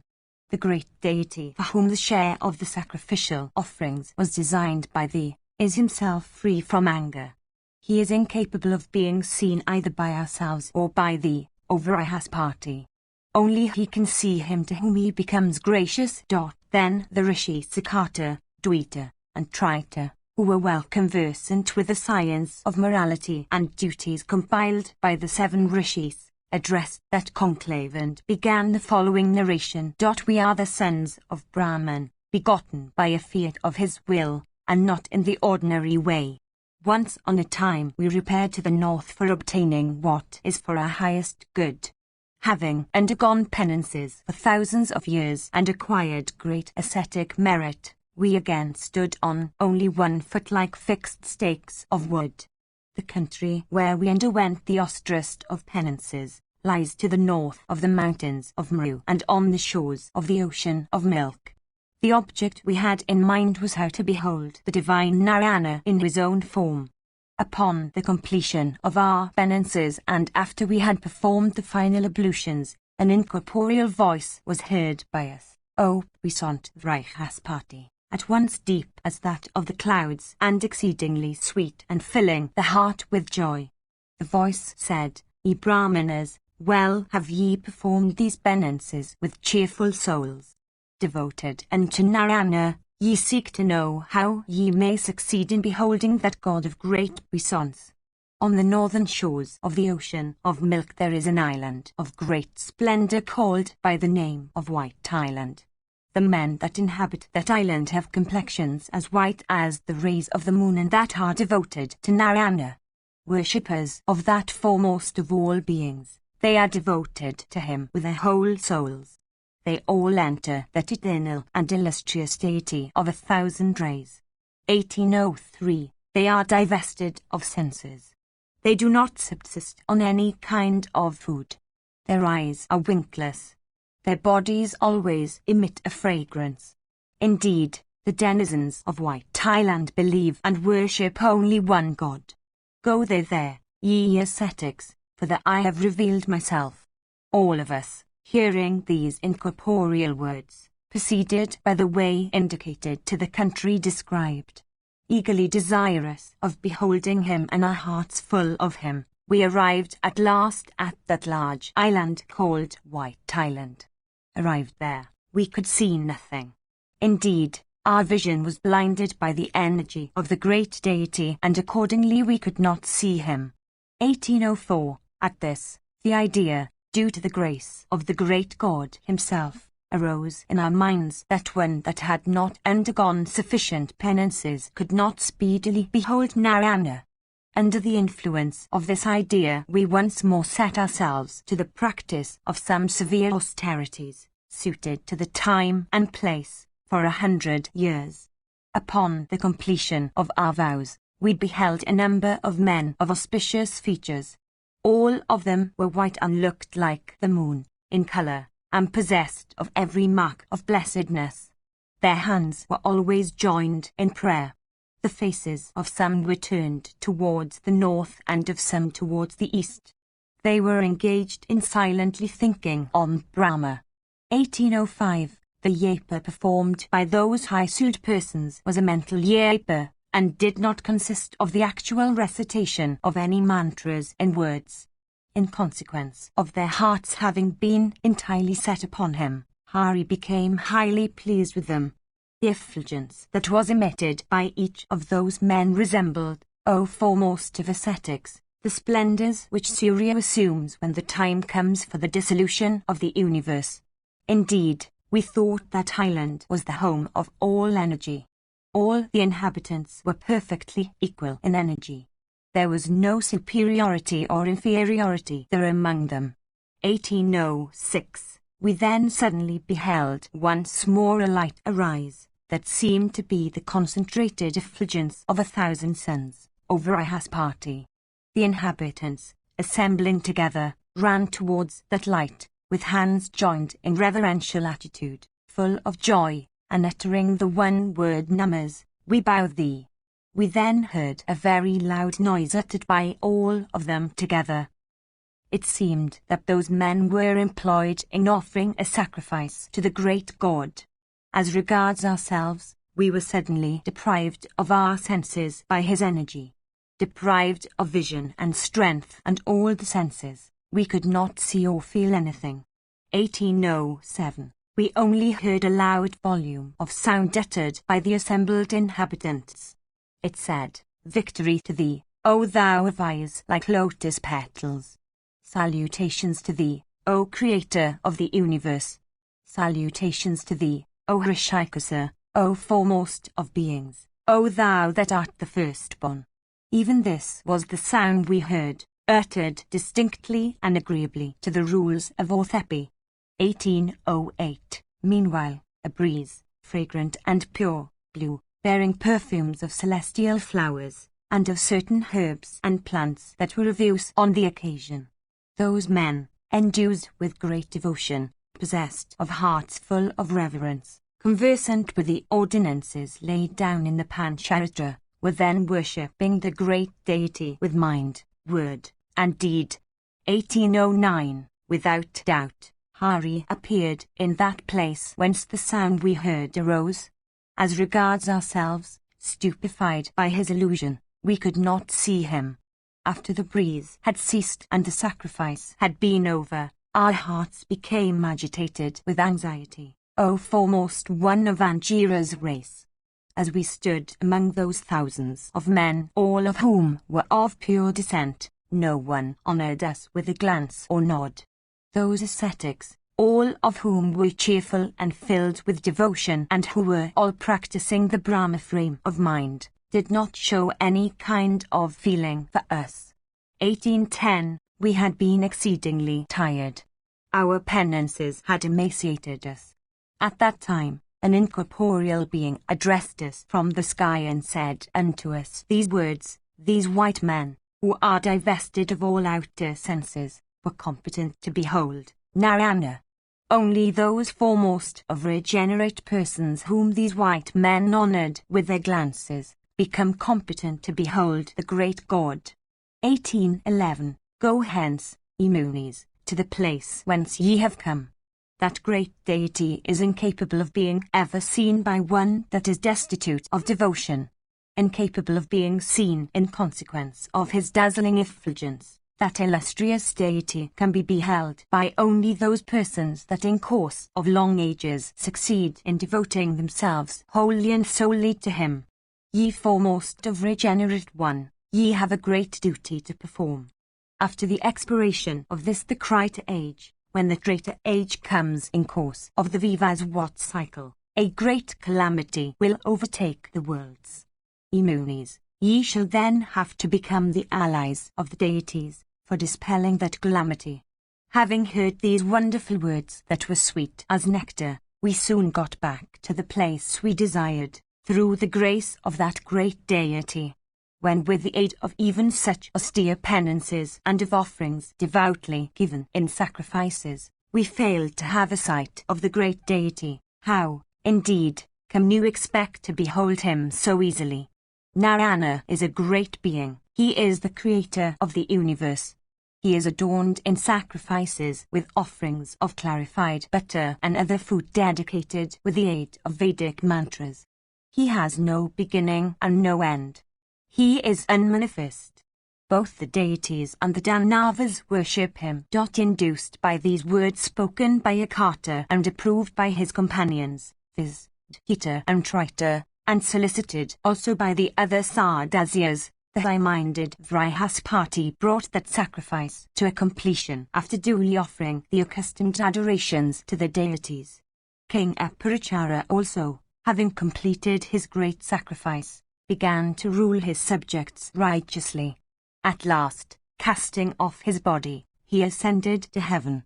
After some time, through the curse of the Brahmanas, he fell down from those regions of felicity and sank deep into the bowels of the earth. King Vasu, O tiger among monarchs, was always devoted to the true religion.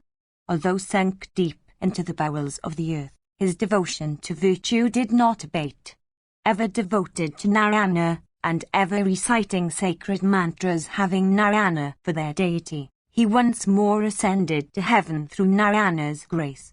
Ascending from the bowels of the earth, King Vasu, in consequence of the very highest end that he attained, proceeded to a spot that is even higher than the region of Brahman himself.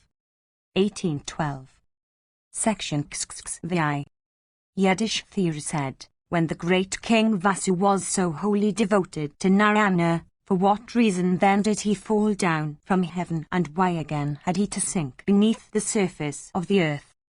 Bhishma said, in this connection is cited an old narrative, O Bharata, of a discourse between the rishis and the gods. The gods, once on a time, addressing many foremost of Brahmanas, said unto them that sacrifices should be performed by offering up ajas as victims. By the word ash should be understood the goat and no other animal. The rishis said, the Vedic Shruti declares that in sacrifices the offerings should consist of vegetable seeds. Seeds are called ajas. It behoveth you not to slay goats. Ye deities, that cannot be the religion of good and righteous people in which slaughter of animals is laid down. This, again, is the greater age. How can animals be slaughtered in this epoch of righteousness? Bhishma continued, while this discourse was going between the rishis and the deities, that foremost of kings, viz. Vasu, was seen to come that way. Endued with great prosperity, the king was coming through the welkin, accompanied by his troops and vehicles and animals. Beholding King Vasu coming to that spot through the skies, the Brahmanas, addressing the deities, said, this one will remove our doubts. He performs sacrifices. He is liberal in making gifts. He always seeks the good of all creatures. How, indeed, will the great Vasu speak otherwise? Having thus spoken unto each other, the deities and the rishis quickly approached King Vasu and questioned him, saying, O king, with what should one perform sacrifices? Should one sacrifice with a goat or with herbs and plants? Do thou dispel this doubt of ours. We constitute thee our judge in this matter. Thus addressed by them, Vasu joined his hands in humility and said unto them, Tell me truly, ye foremost of Brahmanas, what opinion is entertained by you in this matter? The rishis said, The opinion entertained by us, O king, is that sacrifices should be performed with grain. The deities, however, maintain that sacrifices should be performed with animals. Do thou judge between us and tell us which of these opinions is correct. Bhishma continued, learning what the opinion was that was entertained by the deities. Vasu, moved by partiality for them, said that sacrifices should be performed with animals. At this answer, all the rishis, endued with the splendor of the sun, became very angry. Addressing Vasu, who was seated on his car and who had, wrongly, taken up the side of the deities, they said unto him, Since thou hast, wrongly, taken up the side of the deities, do thou fall down from heaven. From this day, O monarch, thou shalt lose the power of journeying through the sky. Through a curse, thou shalt sink deep below the surface of the earth. After the rishis had said these words, King Aparichara immediately fell down, O monarch, and went down a hole in earth. At the command, however, of Narayana, Vasu's memory did not leave him. To the good fortune of Vasu, the deities, pained at the curse denounced on him by the Brahmanas, began to think anxiously as to how that curse might be neutralized. They said, This high-souled king hath been cursed for our sake. We, denizens of heaven, should unite together for doing what is good to him in return for that which he has done to us. Having quickly settled this in their minds with the aid of reflection, the deities proceeded to the spot where the king Aparichara was. Arrived at his presence, they addressed him, saying, Thou art devoted to the great god of the Brahmanas, viz. Narayana. That great lord of both the deities and the Asuras, gratified with thee, will rescue thee from the curse that has been denounced upon thee. It is proper, however, that the high-souled Brahmanas should be honored. Verily, O best of kings, their penances should fructify. 1813. Indeed, thou hast already fallen down from the sky on the earth. We desire, however, O best of kings, to show thee a favor in one respect.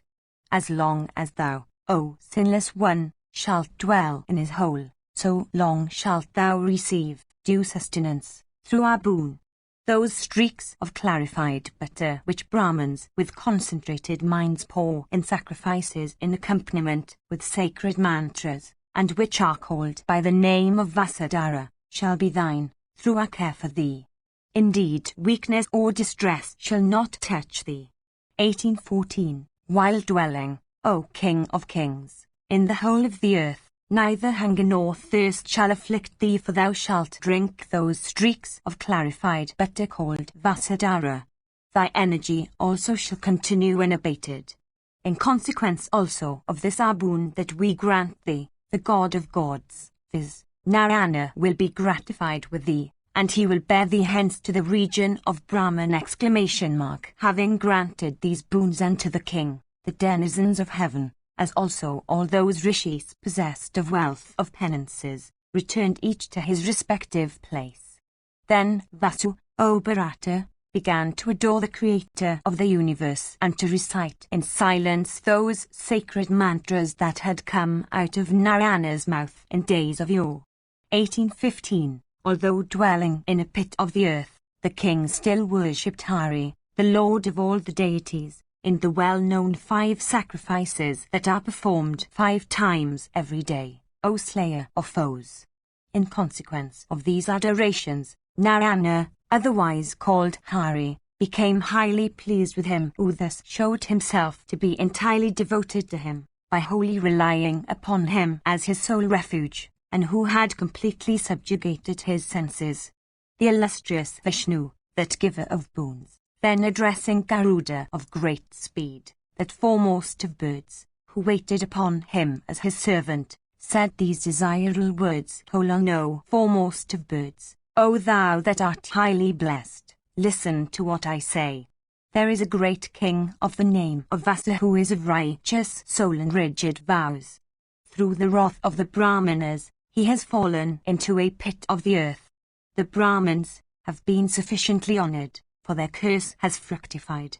Do thou go to that king now. At my command, O Garuda, go to that foremost of kings, viz., Aparichara, who is now dwelling in a hole of the earth and incapable of any longer sailing through the sky, and bring him up without delay into the welkin.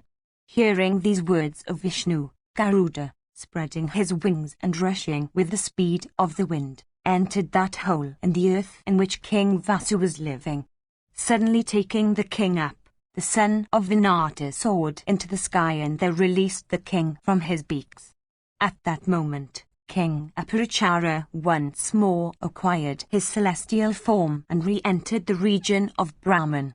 It was in this way, O son of Kunti, that great king first fell down through the curse of the Brahmanas for a fault of speech, and once more ascended to heaven at the command of the great god, Vishnu.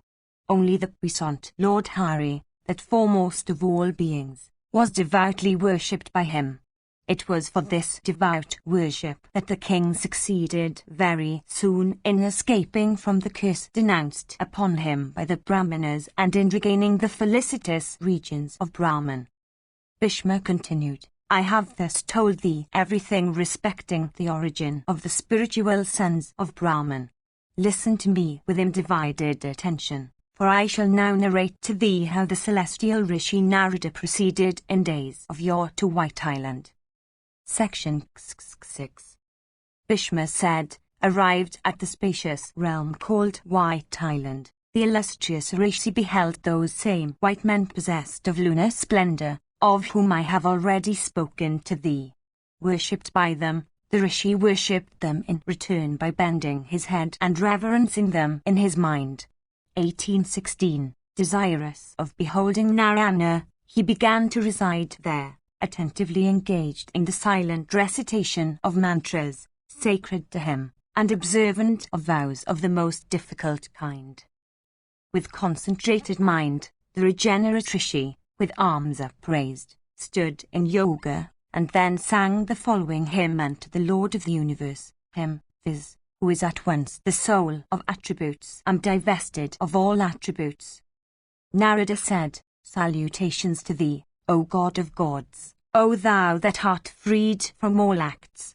Thou art he who is divested of all attributes, who is the witness of all the worlds, who is called Kshrajna, who is the foremost of all beings, who is infinite, who is called Purusha, who is the great Purusha, who is the foremost of all Purushas, who is the soul of the three attributes, who is called the foremost, who is Amrita, nectar, who is called immortal, who is called Ananta, Sesha, who is space, 1817, who is without beginning, who is both manifest and unmanifest as existent and not existent things, who is said to have his home in truth, 1818, who is the first of gods, Narayana, who is the giver of wealth, or of the fruits of acts, identified with Daksha and other lords of the creation, who is the Aswata and other big trees, who is the four-headed Brahman, who is the Lord of all created beings, who is the Lord of speech, 1819, who is the Lord of the universe, or Indra, who is the all-pervading soul, who is the sun, who is the breath called prana, who is the Lord of the waters, viz., Varuna, who is identifiable with the emperor or the king, who is identifiable with the regions of the several points of the compass, who is the refuge of the universe when it is dissolved in the final destruction, 1820, who is undisplayed, unrevealed, who is the giver of the Vedas and the Brahman, who is identifiable with the sacrifices and Vedic studies achieved by Brahmanas with the aid of their bodies, who is identifiable with the four principal orders of the deities, who is every one of those four orders, who is possessed of effulgence, who is possessed of great effulgence, Who is he unto whom the 7 largest offerings and sacrifices are presented with the Gayatri and other sacred mantras? Who is Yama? Who is Chitragupta and the other attendants of Yama? Who is called the wife of Yama? Who is that order of the deities called Tushita? Who is that other border called Mahatushita? Who is the universal grinder? Death. Who is desire and all diseases that have been created for aiding the advent of death? Who is health and freedom from disease? Who is subject to desire and passions? Who is free from the influence of desire and passions? Who is infinite as exhibited in species and forms? Who is he that is chastised? Who is he that is the chastiser? Who is all the lesser sacrifices, like Agnihotra and others? Who is all the larger sacrifices, like those called Brahma, etc.? Who is all the Ritvajas? Who is the origin of all sacrifices, viz., the Vedas? Who is fire? Who is the very heart of all sacrifices, viz., the mantras and hymns uttered in them? Who is he that is hymned in sacrifices? Who takes those shares of the sacrificial offerings that are presented to him? Who is the embodiment of the 5 sacrifices? Who is the maker of the 5 sections or divisions of time, viz., day, night, month, season and year? Who is incapable of being understood except by those scriptures that are called Pancharitra? Who never shrinks from anything? Who is unvanquished? Who is only mind, without a physical frame? Who is known only by name? Who is the Lord of Brahman himself? Who has completed all the vows and observances mentioned in the Vedas? 1821. Who is the Hansa, bearer of the triple stick? Who is the Paramahansa, divested of stick? Who is the foremost of all sacrifices? Who is Sankhya Yoga? Who is the embodiment of the Sankhya philosophy? Who dwells in all jivas? Who lives in every heart? Who resides in every sense? Who floats on the ocean water? Who lives in the Vedas? Who lies on the lotus, the image of the egg whence the universe has sprung? Who is the Lord of the universe, and whose troops go everywhere for protecting his worshippers? Thou takest birth as all creatures. Thou art the origin of the universe, of all creatures. Thy mouth is fire. Thou art that fire which courses through the waters of the ocean, issuing out all the while from an equine head. Thou art the sanctified butter that is poured into the sacrificial fire. Thou art the car driver, fire or heat that impels the body and causes it to live and grow. Thou art Vashat. Thou art the syllable Om. Thou art penances. Thou art mind. Thou art chandramas. Thou sanctifiest the sacrificial butter. Thou art the Sunday. Thou art the Dikajas, elephants, that are sanctioned in the 4 cardinal points of the compass. Thou illuminest the cardinal points of the compass. Thou illuminest the subsidiary points also. Thou art the equine head. Thou art the first 3 mantras of the Rig Veda. Thou art the protector of the several orders of men, viz., Brahmanas, Kshatriyas, Vaisyas, and Sudras. Thou art the 5 fires, beginning with Garhapatya. Thou art he who has thrice ignited the sacrificial fire called Niki. 1822. Thou art the refuge of the 6 limbs, viz., the Vedas. 1823. Thou art the foremost of those Brahmanas that are employed in singing the samans in sacrifices and other religious rites. Thou art Pragjyotish, and thou art he who sings the first saman. 1824. Thou art the observer of those vows that depend upon the Vedas and that are observed by singers of samanas. Thou art the embodiment of the Upanishad, called by the name of Atharvasiras. Thou art he who is the topic of the 5 foremost of scriptures, viz., those that appertain to the worship of Surya, of Sakti, of the Ganesa, of Shiva, and of Vishnu. Thou art called the preceptor that subsists only on the froth of water. Thou art of Litalia. 1825. Thou art the embodiment of him who has not fallen away from yoga. Thou art the embodiment of correctness, of judgment, of reasoning. Thou art the beginning of the yugas, thou art the middle of the yugas, and thou art their end. Thou art the Kandala, Indra. Thou art the two rishis Prachinagarbha and Kausika. Thou art Purasthuta, thou art Purahuta, thou art the artificer of the universe. Thou hast the universe for thy form. Thy motions are infinite. Thy bodies are infinite. Thou art without end and without beginning, and without middle. Thy middle is unmanifest. Thy end is unmanifest. Thou hast vows for thy abode. Thou residest in the ocean. Thou hast thy home in fame, in penances, in self-restraint, in prosperity, in knowledge, in grand achievements, and in everything belonging to the universe. Thou art Vasudeva.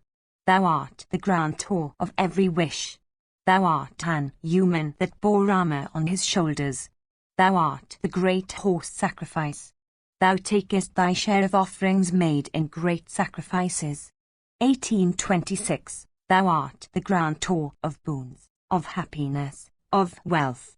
Thou art devoted to Hari. Thou art restraint of the senses. Thou art vows and observances. Thou art mortifications. Thou art severe mortifications. Thou art very severe mortifications. 1827. Thou art he who observes vows and religious and other pious rites. Thou art freed from all errors. Thou art a Brahmacharin. Thou tookest birth in the womb of Prini. Thou art he from whom have flowered all Vedic rites and acts. Thou art unborn. Thou pervadest all things. Thy eyes are on all things. Thou must not be apprehended by the senses. Thou art not subject to deterioration. Thou art possessed of great puissance. Thy body is inconceivably vast. Thou art holy. Thou art beyond the ken of logic or argument. Thou art unknowable. Thou art the foremost of causes. Thou art the creator of all creatures and thou art their destroyer. Thou art the possessor of vast powers of illusion. Thou art called Chitrasekandin. Thou art the giver of boons. Thou art the taker of thy share of the sacrificial offerings. Thou hast obtained the merit of all sacrifices. Thou art he who has been freed from all doubts. Thou art omnipresent. Thou art of the form of a Brahmana. Thou art fond of Brahmanas. Thou hast the universe for thy form. Thy form is very vast. Thou art the greatest friend. Thou art kind to all thy worshippers. Thou art the great deity of the Brahmanas. I am thy devoted disciple. I am desirous of beholding thee. Salutations to thee that art of the form of emancipation. Section CCCXL. Bhishma said, thus hymned with names that were not known to others, the divine Narayana having the universe for his form showed himself to the ascetic Narada. His form was somewhat purer than the moon and differed from the moon in some respects. He somewhat resembled a blazing fire in complexion. The puissant Lord was somewhat of the form of Vishti. 1828. He resembled in some respects the feathers of the parrot, and in some a mass of pure crystal. He resembled in some respects a hill of antimony and in some a mass of pure gold. His complexion somewhat resembled the coral when first formed, and was somewhat white. In some respects that complexion resembled the hue of gold and in some that of the lapis lazuli. In some respects it resembled the hue of the blue lapis lazuli and in some that of sapphire. In some respects it resembled the hue of the peacock's neck, and in some that of the string of pearls. Bearing these diverse kinds of hues on his person, the eternal deity appeared before Narada. He had 1,000 eyes and was possessed of great beauty. He had 100 heads and 100 feet. He had 1,000 stomachs and 1,000 arms. He seemed to be still inconceivable to the mind. With one of his mouths he uttered the syllable Om and then the Gayatri following Om. With mind under complete control, the great deity, called by the names of Hari and Narayana, by his other mouths, multitudinous in number, uttered many mantras from the 4 Vedas which are known by the name of Aranyaka. The Lord of all the deities, the great God who is adorned in sacrifices, held in his hands the sacrificial altar, a kimandal, few white gems, a pair of sandal, a bundle of cusa blades, a deer skin, a toothstick, and a little blazing fire. 1829, with cheerful soul, that foremost of regenerate persons, viz., Narada of restraining speech, bowed unto the great God and adored him. And to him whose head was still bent low in veneration, the first of all the deities, who is free from deterioration, said the following words. The Holy One said, the great Trishis, Ekata, Dvita, and Trita, came to this realm from desire of obtaining a sight of me. They, however, were unable to have the fruition of their wishes. Nor can any one have a sight of me save those persons that are devoted to me with their whole hearts. As regards thee, thou art verily the foremost of all persons devoted to me with all their souls. These are my bodies, the best ones that I assume. These were born, O regenerate one, in the house of Dharma. Do thou worship them always, and do thou perform those rites that are laid down in the ordinances with respect to that worship. O Brahmana, do thou ask of me the boons thou desirest. I am gratified with thee today, and I appear unto thee now in my universal form as freed from decay and deterioration. Narada said, since, O Holy One, I have today succeeded in obtaining a sight of thee, I regard that I have won without any delay the fruits of my penances, O God, of my self-restraint, and of all the vows and observances that I have gone through. This, indeed, is the highest boon thou hast granted me, for thou hast shown thyself to me today. O eternal Lord, thou, O Holy One, hast the universe for thy eye. Thou art the lion. Thy form is identifiable with everything. Possessed of puissance, thou, O Lord, art vast and infinite. Bhishma continued, having thus shown himself unto Narada, the son of Paramshakti, the great god addressed that ascetic and said, Go hence, O Narada, and do not delay. These worshippers of mine, possessed of lunar complexions, are divested of all senses and do not subsist upon any kind of food.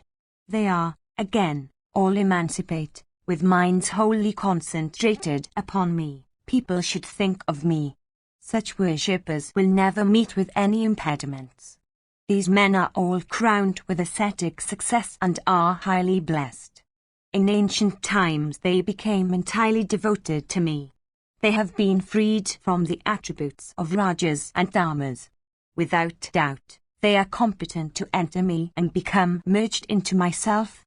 He that cannot be seen with the eye, touched with a sense of touch, smelt with a sense of scent, and that is beyond the ken of the sense of taste.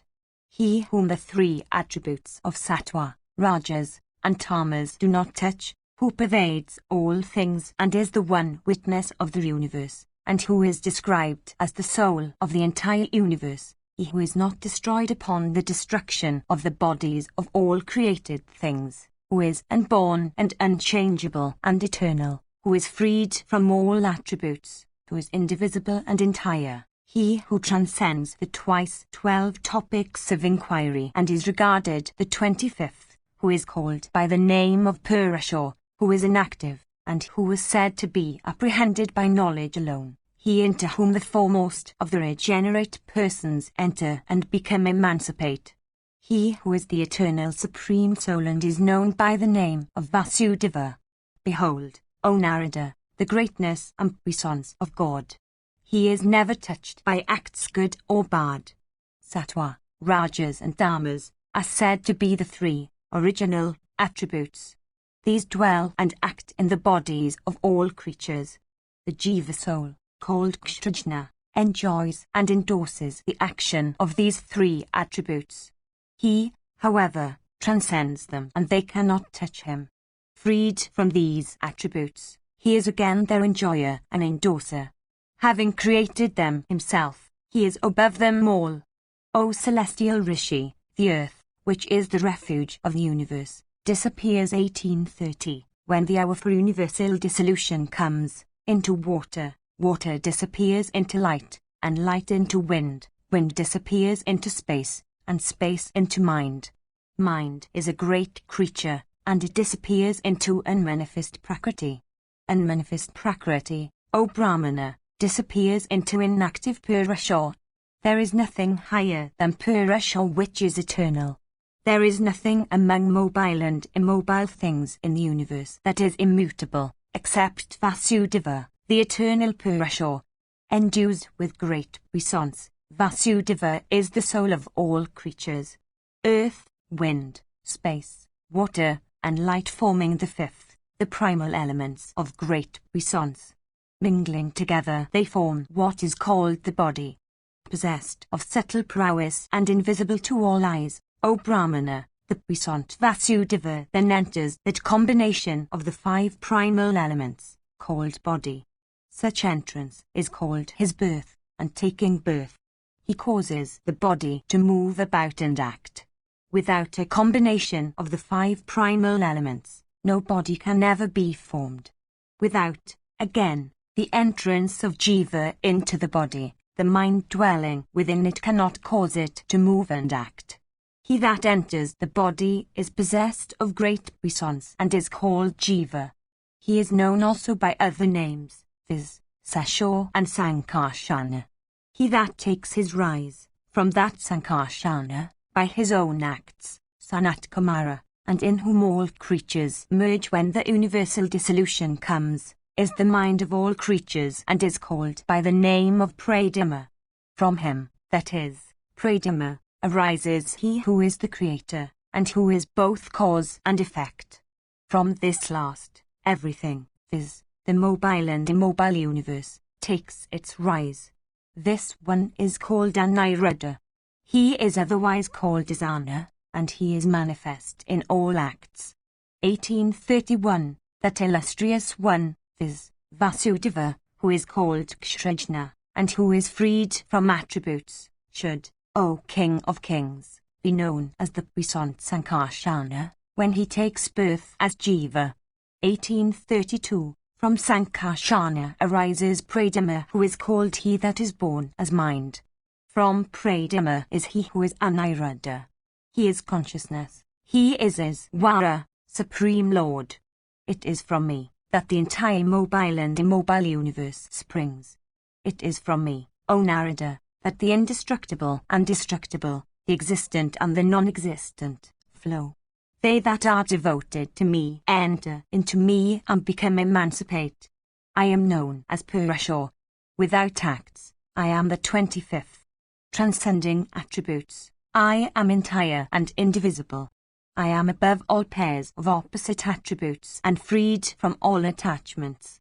This, O Narada, thou wilt fail to understand. Thou beholdest me as endued with form. In a moment, if the wish arises, I can dissolve this form. I am the Supreme Lord and the Preceptor of the universe. That which thou beholdest of me, O Narada, is only an illusion of mine. I now seem to be endued with the attributes of all created things. Thou art not competent to know me. I have disclosed to thee duly my quadruple form. I am, O Narada, the I am cause, and I am effect. I am the sum total of all living creatures. All living creatures have the refuge in me. Let not the thought be thine that thou hast seen the Kshrajna. I pervade all things, O Brahmana, and am the Jiva soul of all creatures. When the bodies of all creatures, however, are destroyed, I am not destroyed. Those highly blessed men who, having won ascetic success, become wholly devoted to me, become freed from the attributes of both Rajas and Tamas and succeed, on that account, in entering me, O great ascetic. He who is called Hiranyagarbha, who is the beginning of the world, who has 4 faces, who cannot be understood with the aid of Nirukta, who is otherwise called Brahman, who is an eternal deity, is employed in attending to many of my concerns. The deity Rudra, born of my wrath, is sprung from my forehead. Behold, the 11 Rudras are swelling, with might, on the right side of my body. The 12 Adityas are on the left side of my body. Behold, the 8 Vasas, those foremost of deities, are in my front, and see, Nastia and Dasra, those two celestial physicians, Aswini Kumars, are in my rear. Behold also in my body all the Prajapatis, and behold the 7 Rishis also. Behold also the Vedas, and all the sacrifices numbering by hundreds, the Amrita, nectar, and all the medicinal herbs and plants, and penances, and vows and observances of diverse kinds. Behold also in me the 8 attributes indicative of puissance, viz., those particularly called the attributes of lordship, all dwelling together in my body in their united and embodied form. Behold also Sri and Lakshmi, and Kirti, and the earth with her hum has also the goddess, Saraswati, that mother of the Vedas, dwelling in me. Behold, O Narada, Dhruva, that foremost of luminaries ranging the firmament, as also all the oceans those receptacles of water, and lakes, and rivers, dwelling in me. Behold also, O best of men, the 4 foremost ones amongst the Bhaitrus in their embodied forms, as also the 3 attributes of Sattva, Rajas, and Tamas, which are formless dwelling in me. The acts done in honor of the Bhaitrus are superior, in point of merit, to those done in honor of the deities. I am the Bhaitri of both the deities and the Bhaitrus, and am existing from the beginning, that is, from a time when they were not. Becoming the equine head I rove through the western and the northern ocean and drink sacrificial libations duly poured with mantras and solid sacrificial food offered with reverence and devotion. In days of yore I created Brahman who himself adored me in sacrifices. Gratified with him on that account I granted him many excellent boons. I said unto him that in the beginning of the Kalpa he would be born unto me as my son, and the sovereignty of all the worlds would vest on him, coupled with diverse names being bestowed on diverse objects in consequence of the starting of Ahankara into existence. 1833. I also told him that none would ever violate the limits and boundaries he would assign for the observance of creatures, and, further, that he would be the giver of boons unto persons that would, in sacrifices and by proper acts, solicit him for them.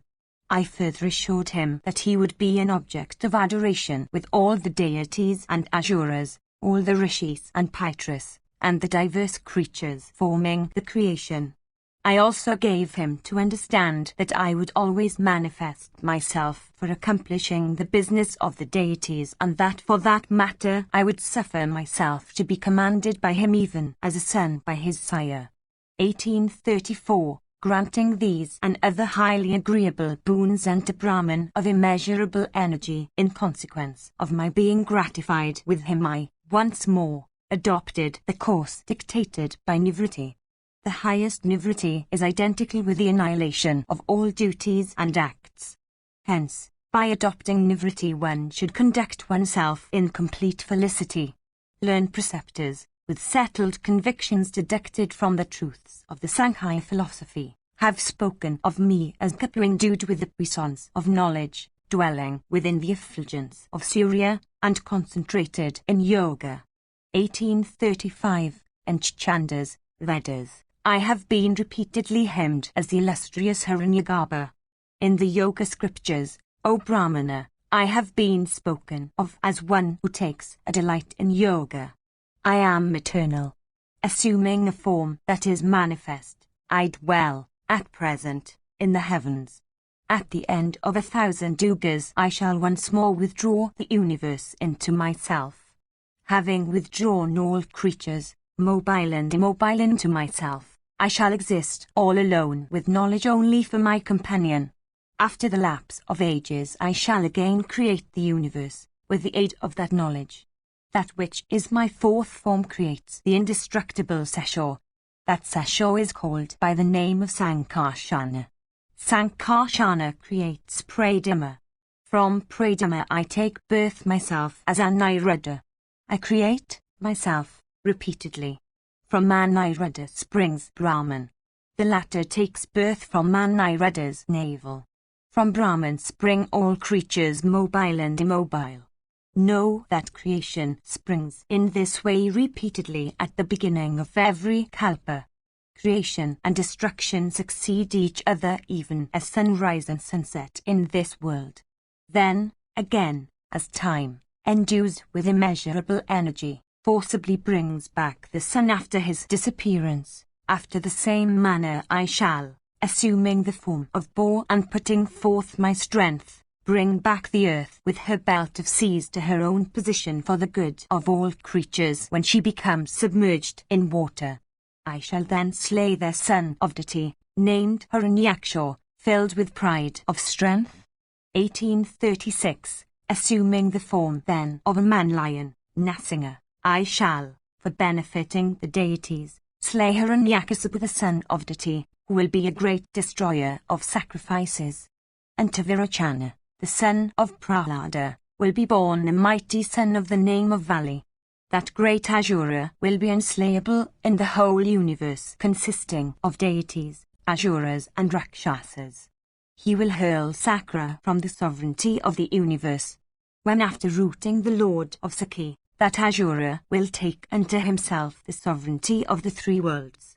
I shall take birth in Aditi's womb, by Kasyapa, as the 12th Aditya. I shall, taking the sovereignty of the three worlds Vali, restore it to Indra of immeasurable splendor, and replace the deities, O Narada, in their respective stations.